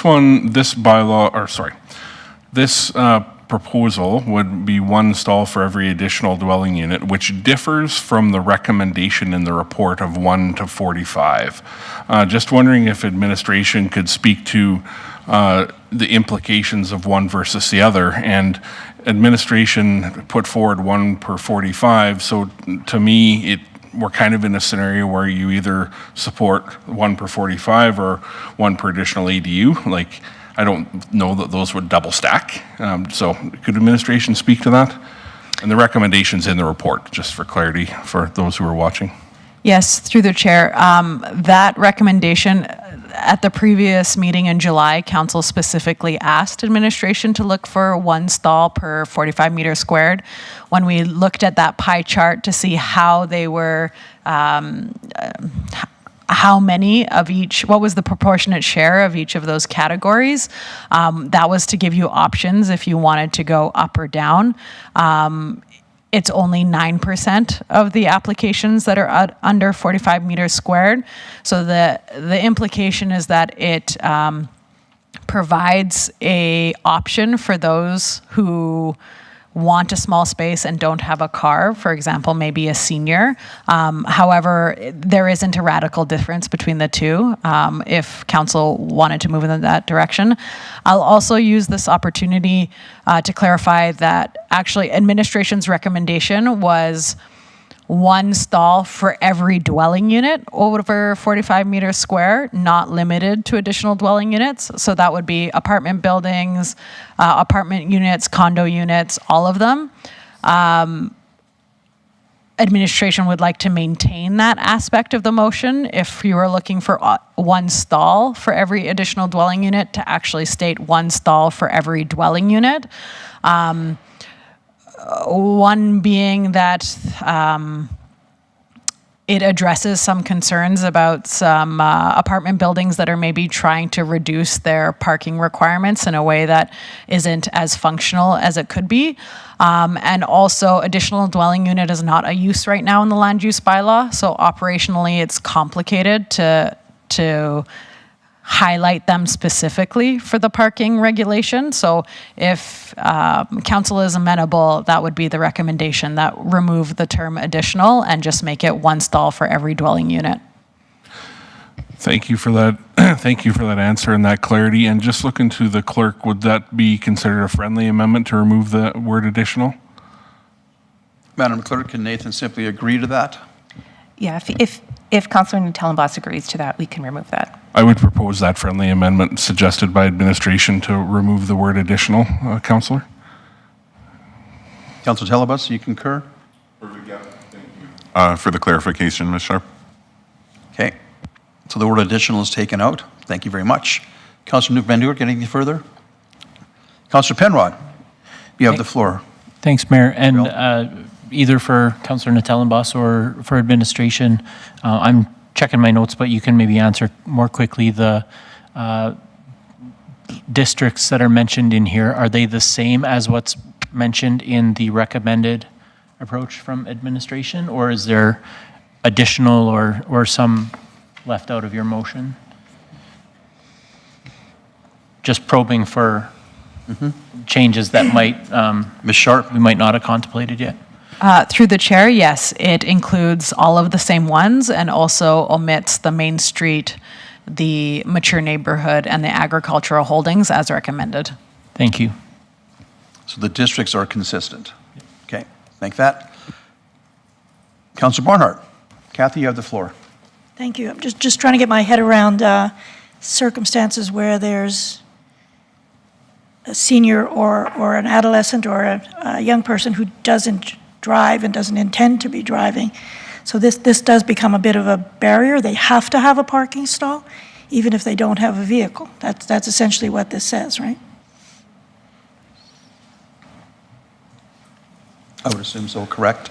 Yeah, I don't know, the size somehow, I was just looking up I don't even know what's the normal size of a dwelling unit, but that 45, that was my question. Where did that 45 square meters come from?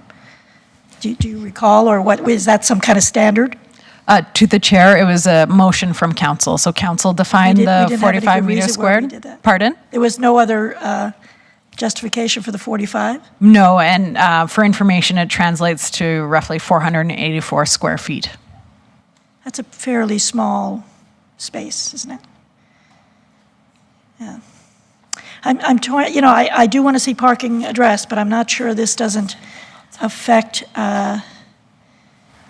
what we don't want to affect, to some of Councillor McCook's points in terms of families that are trying to deal with the affordable housing issues.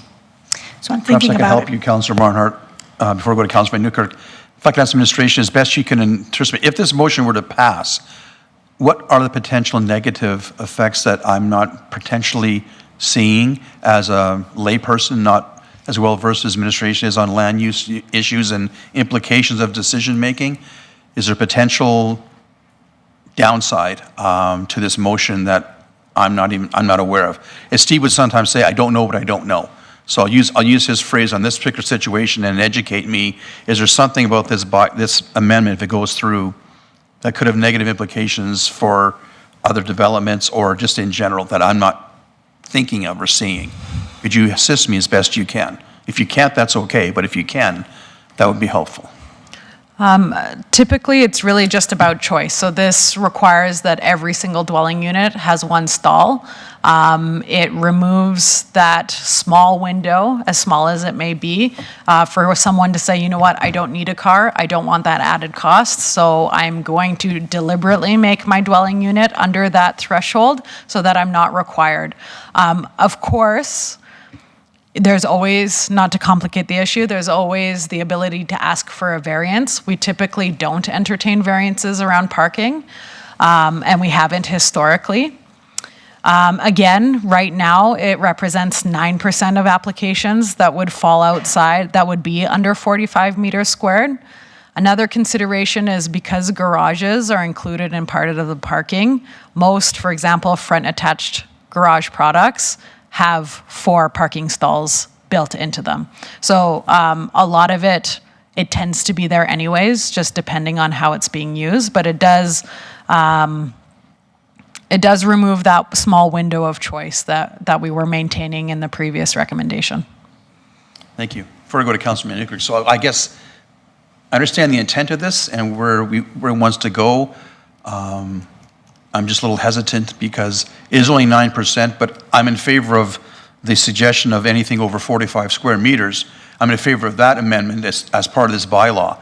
I'm not sure I want to go the extra 9% of people and require one and not knowing potential downside. I got to give some more thought to this. That's my only hesitation, is that I'm worried about something unforeseen that we haven't thought about that could affect people negatively, and why penalize them?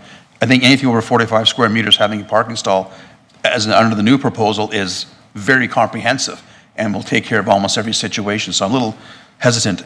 With that, I'll go to Steve, followed by Councillor Penrod. Councillor Newkirk, you have the floor. Yeah, just Councillor Barnhart, just to provide some clarity on where the 45 came from.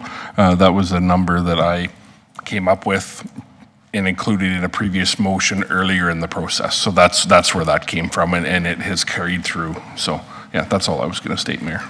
That helps clarify some history there. Thanks, Steve. Councillor Penrod. Oh, you were just going to... No longer. Okay, no problem. All right, members of council, any further questions or discussion on the motion? All right, Councillor Ventelibus, I'll go to you for yet again a brief closing statement. Absolutely. No, it's only 9. We're good. Just in terms of the intent of this, I think one is just to simplify the terminology in and around the requirement for a parking stall. We speak about all the issues that we see in terms of parking. We discuss that on average, each dwelling unit has 2.5 cars, plus. So this is one individual parking stall for each dwelling unit. As discussed in terms of the numbers here between 45 meters squared versus this number here requirement for all units is very minimal. It's a 9% difference. So again, this is to simplify the terminology, have a better understanding, and align with some other municipalities that have very similar terminology. Thank you, Councillor. Thank you, Councillor. I appreciate the brevity of that one and the final explanation. So, seeing no further comments, would you please initiate the voting process on this amending motion to the bylaw?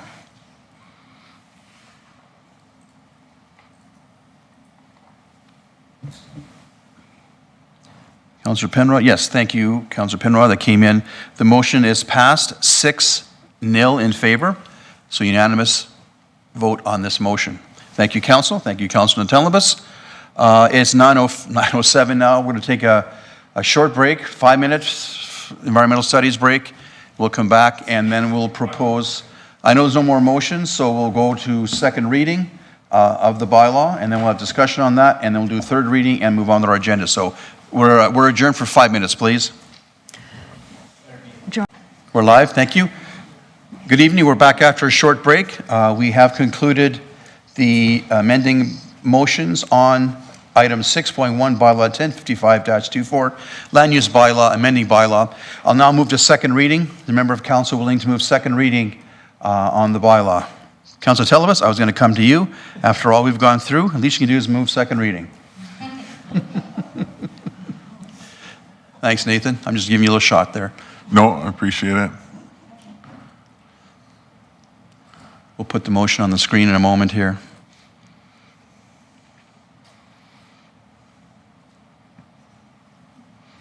So this one will actually be quick. I move that bylaw 1055-24, land use bylaw, amending bylaw, be given second reading as amended. Thank you, Councillor. Normally we have you speak to the motion, but having said that, we have made some changes. So just so council's clear, everything in the bylaw amendment will be as was presented, except we've moved down to 2 dwelling units, and we have moved to 1 parking spot per dwelling unit as opposed to the 45 square meter recommendation from the report. So just so we're clear on that. So at this time, I'll entertain any questions or comments or concerns from members of council on the balance of the bylaw we have not entertained this evening. So with that, I'll go to Councillor Barnhart. You have the floor, Kathy. Thank you, Mayor, and thank you to all, the public and administration and my colleagues, because I think when I know, when we first passed the land use bylaw, we said we needed to use it, see how it worked, see what people's reaction was to it. And I think council is being very responsive in trying to address some of the areas that have been pinch points for the residents and for council and for the administration. So I'm pleased to support second reading. And as much as I don't always agree with the changes that we've made, I do think the process was a good one, and I do appreciate that, and we'll be supporting it at second reading. Thank you, Councillor. And all kidding aside, with Councillor Telebas and myself tonight, with the brevity thing, this is an important topic, and we're taking our time going through it, and it'll take as much time as it takes, and it is taking time, but that's okay. That's why we're here. We've had good, healthy debate on the amendments. It's good and strong, and now we have the bylaw in front of us for second reading. So with that, Councillor Van Newkirk, you have the floor, Steve. Yeah, thank you. And Kathy, well stated in your opener there. I couldn't agree more around the commitment when this was first passed to, make sure that there was, a feedback and a relook and adjustments along the fly to address pinch points. So I think that commitment was considered tonight, and the feedback that I've received personally and the feedback that council has received from the community was, we've attempted to address that in the ways that we did tonight. So thank you very much. Thank you, Councillor. Any further comments or questions from members of council on second reading before I move to second reading? Councillor Telebas. Again, second Councillor Barnhart's comments in terms of process and appreciate that, but also want to thank all the individuals that came forward to speak to their concerns, whether in favor or against.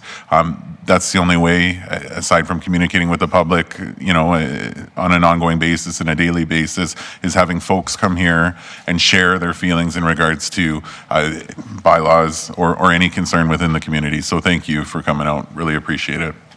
Thank you, Councillor. Seeing no further comments on second reading, would you please initiate the voting process for second reading of the bylaw? Council, please vote accordingly on the bylaw, and that motion carries 6-0 in favor of the motion for second reading. I'll now move to a vote for consent to move to third reading this evening. Oh, Madam Clerk, did I say something wrong there? Yes, thank you, Mayor. Okay. Thank you, Mayor. Because there's only second and third reading being considered, we don't need consensus to go to third reading. If we were doing all 3 readings. Oh, yeah, right. Yeah. Okay, yeah. Yeah, first reading was back in June or something? Yeah. Okay. So, having said that, we'll go back to normal procedure, and there's no need for consent to go to third reading. So I will move that bylaw 1055-24, land use bylaw, amending bylaw, be given third reading as amended. I will not speak to the motion. I see no need to. For myself, anybody want to make any comments on third reading? Seeing none, would you please initiate the voting process on third reading? Sorry, Councilor McCook, did you have something? Councilor McCook, please. I just wanted to reiterate, because I know sometimes there is criticism over going through additional readings in one evening. We have explained why that is often done, but I just want to reiterate that with this specific topic, as we saw this evening, this goes back years. We've been talking about receiving reports, going back and forth, amending, changing, all that stuff back and forth. So this is what's brought us here this evening. So this wasn't a quick process. Nothing was pushed through. We've gone through this quite thoroughly. So I appreciate everyone's efforts throughout this process as well. Thank you, Councillor. Appreciate that. And second, third reading in one night is standard procedure. All three is somewhat out of the ordinary, but there are reasons for it when the time is right. So having said that, seeing no further comments, please initiate the voting process for third reading of the bylaw.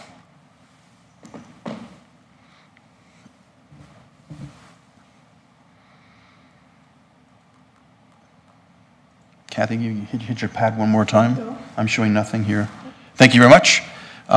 Thank you, Council. That motion passes 6-0 in favor of passing third reading.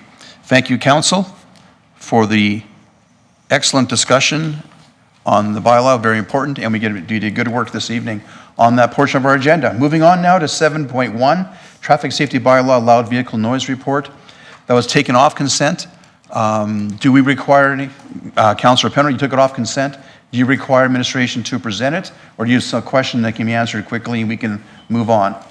Councillor Penner, you have the floor.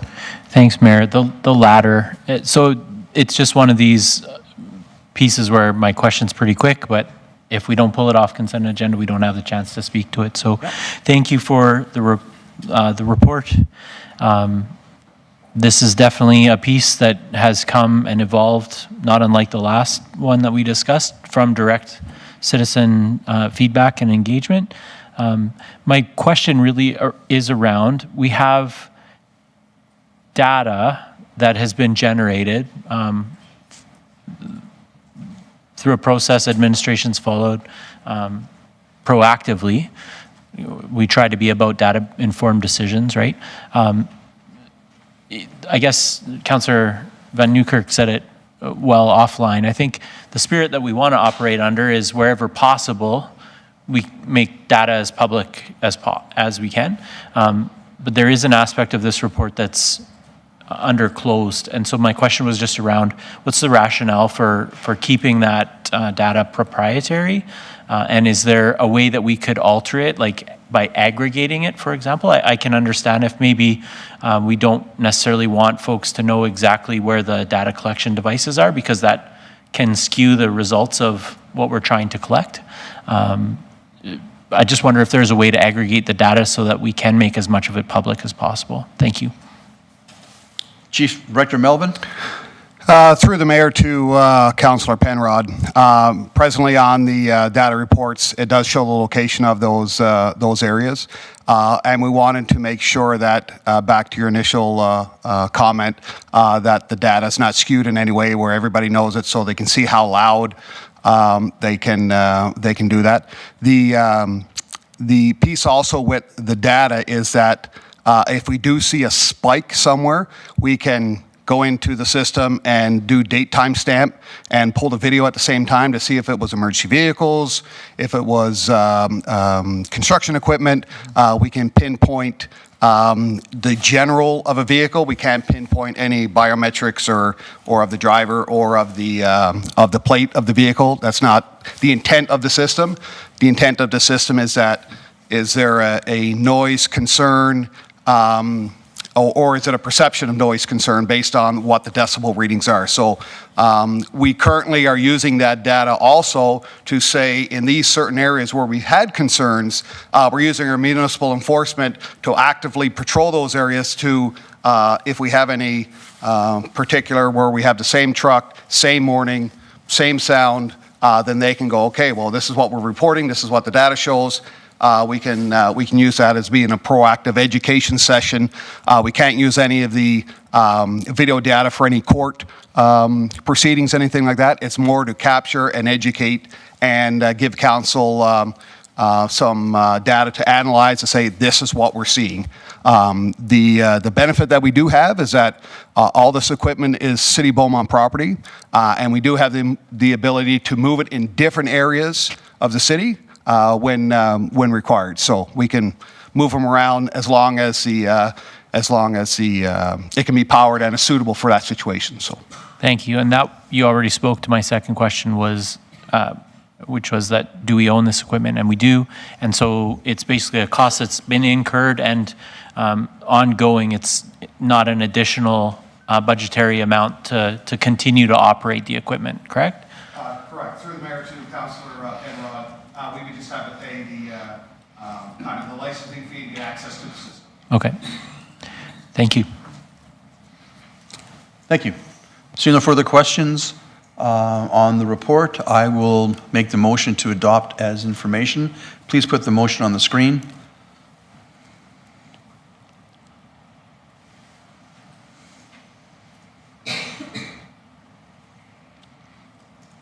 Thank you, Director Melvin, for your explanation.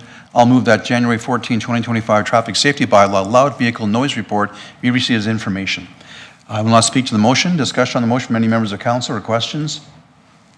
If there are none, thank you, council. Would you please initiate the voting procedure? And council, would you please vote?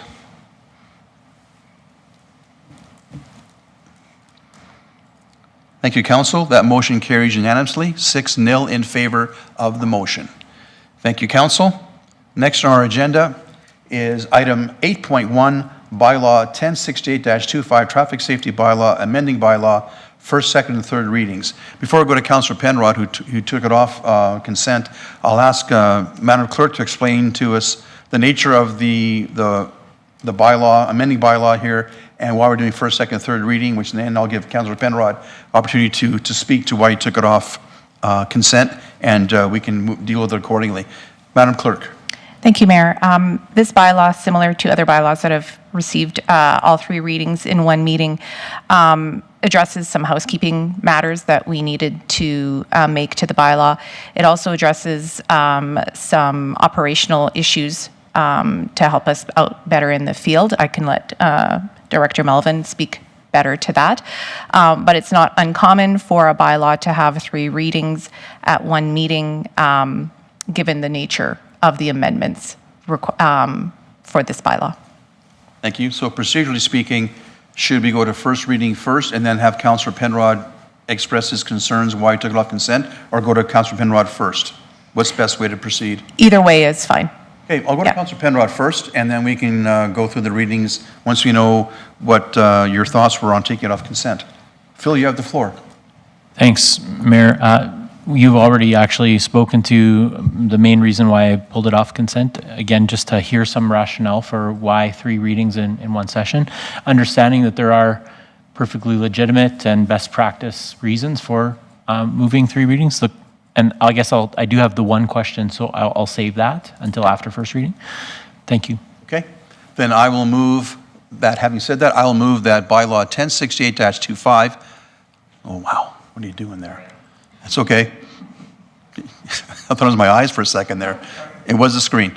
I'll move that bylaw 1068-25, a bylaw to amend bylaw 1026-23, traffic safety bylaw, be given first reading. Discussion on the motion? Seeing none, would you please initiate the voting process for first reading? Thank you, council. That motion is carried unanimously in favor of first reading. Thank you. With that, I will move second reading, and then I'll go to the question from Councillor Penrod as part of second reading discussion and debate. I will move that bylaw 1068-25 be given second reading. With that, Councillor Penrod, you have the floor for your question or concern. Thanks, Mayor. So my first observation from reading the report is I believe that if we do move through all three readings tonight, the actual changes to this bylaw won't come into effect till April 1st, 2025, and just wondered if administration could speak to some of the logistics that go into that timing. And then I'm trying to square that with what's the need to move so quickly on three readings if the actual impact is delayed by 2.5 months. Madam Clerk. Thank you, Mayor, through to Councillor Penrod. Couple of ways to address that. April was chosen because right now some of the amendments do affect the current snow ban and snow removal processes of the city. So we moved it to April 1st so as not to make changes during mid-season. Some of the other changes could be done sooner, but we felt that bringing all of the amendments together at once was a better option. Having the bylaw put forward, approved, and then put forward for actual effective date of April 1st allows administration time to do some proactive communication of the changes that are coming up. We have done this with previous bylaws as well. There's not really a rush to do all 3 readings. It was more from an efficiency perspective. Appreciate that. And I think my experience is when administration makes these kind of recommendations, there's a lot of thought that goes into it, including reflection on like what are the best practices, but also timelines for effective communication and things like that. And I think it's just helpful sometimes to have administration tell that story a little bit. I recognize that we're in an era within our democracies where the trust is eroded to a certain extent. And so I think this is a time where it's helpful to slow down a little bit and kind of show our math, explain our reasoning a little bit, and help people understand there's nothing untoward's happening here. And these are our legitimate reasons for kind of moving efficiently on this, not any quicker than we need to, but and so I guess the last piece for my reason for pulling it off is, if I'm reading this correctly, this amendment does give some additional authority to the city to move and or confiscate vehicles that are in violation, especially when we're doing work around snow removal or street cleaning and that kind of stuff. And so that's an example where if that feels like a surprise to people and it feels like we moved through the process too quickly, there can be some hard feelings about that. So I think that's all I want to raise. Thank you, Councillor. Appreciate the question and the answer from administration and the thought put into it. Councillor Newkirk, Steve, you have the floor. Yeah, thank you. Figured I'd take the opportunity since it was pulled off the agenda, so I'll make a comment and then get some questions. So in the time since I've been elected, we did a poor job at even notifying neighborhoods that snow removal is going to happen. Then we went from that to signage, which we did imperfectly, and sometimes we still make mistakes on, and that's okay. Then we went to a process where people were concerned that vehicles were in the way, but we didn't have teeth on how to deal with that, so we've responded to that yet again, right? So this is completely on the snow issue and the snow removal issue. This is feedback heard, taken, and acted upon in its, most pure sense. So there's that. My question is regarding the leaking fluids on a roadway. So walking around the neighborhood, I have had this question posed to me 2 times. So we got a driveway where someone has a prolific leak and then it rains an inch and then there's a rainbow going down the gutter. So per se, that isn't vehicle fluids leaking on a roadway, but the bad leak on their driveway coupled with the rain has the rainbow heading down to the storm sewer. Could administration explain that scenario and how this would or would not apply to that enforcement? Thank you, Councillor. Chief?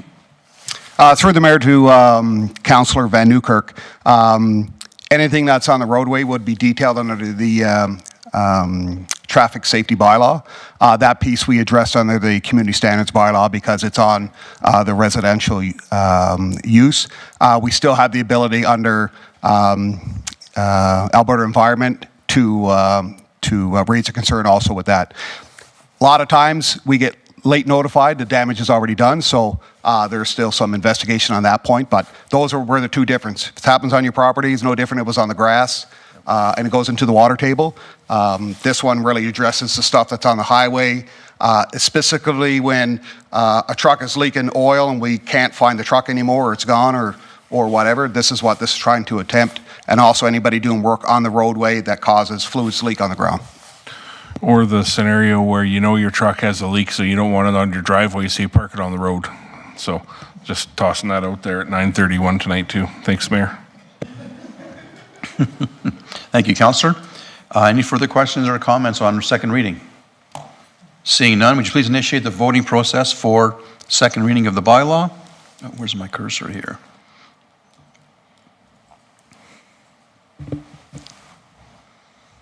That motion carries unanimously, 6-0 in favor of second reading.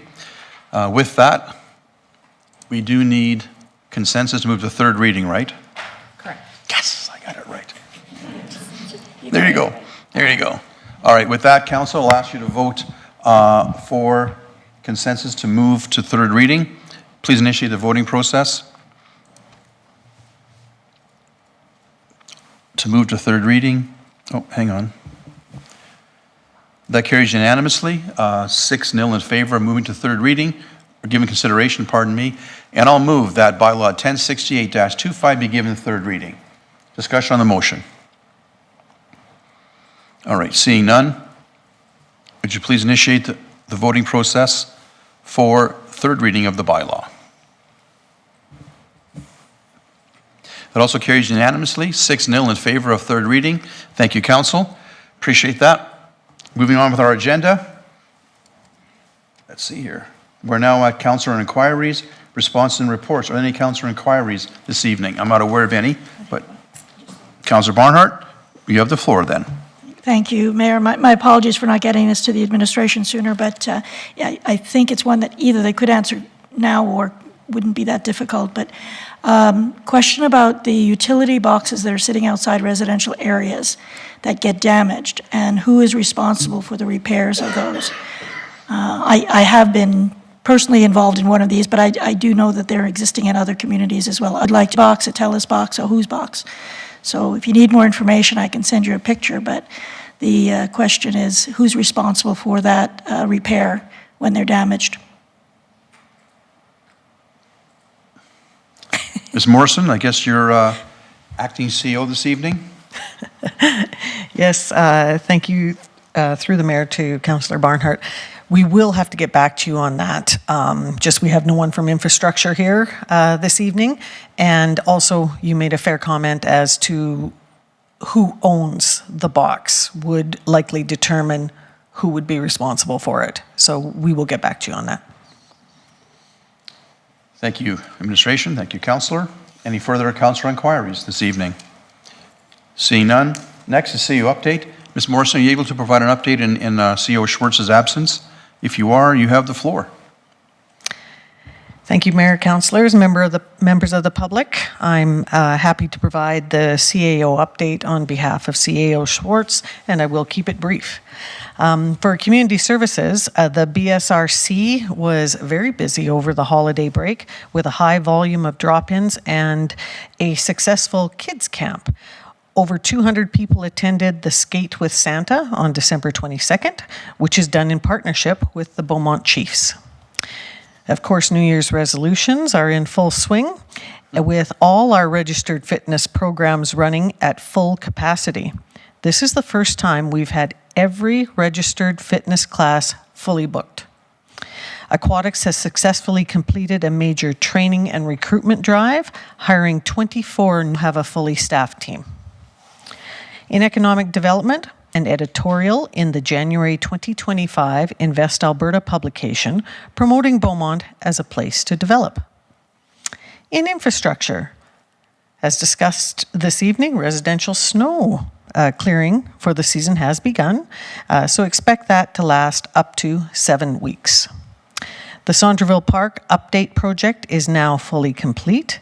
The fireplace was completed and available for public use on December 9th. The Christmas lights along 50th Street were installed during the week of December 9th in time for the holiday celebrations. Infrastructure associated with the pedestrian traffic signals on 50th Street at 32nd Avenue have been installed. However, activation of these lights has been reforecast to sometime in Q1 2025 due to unforeseen power connection issues.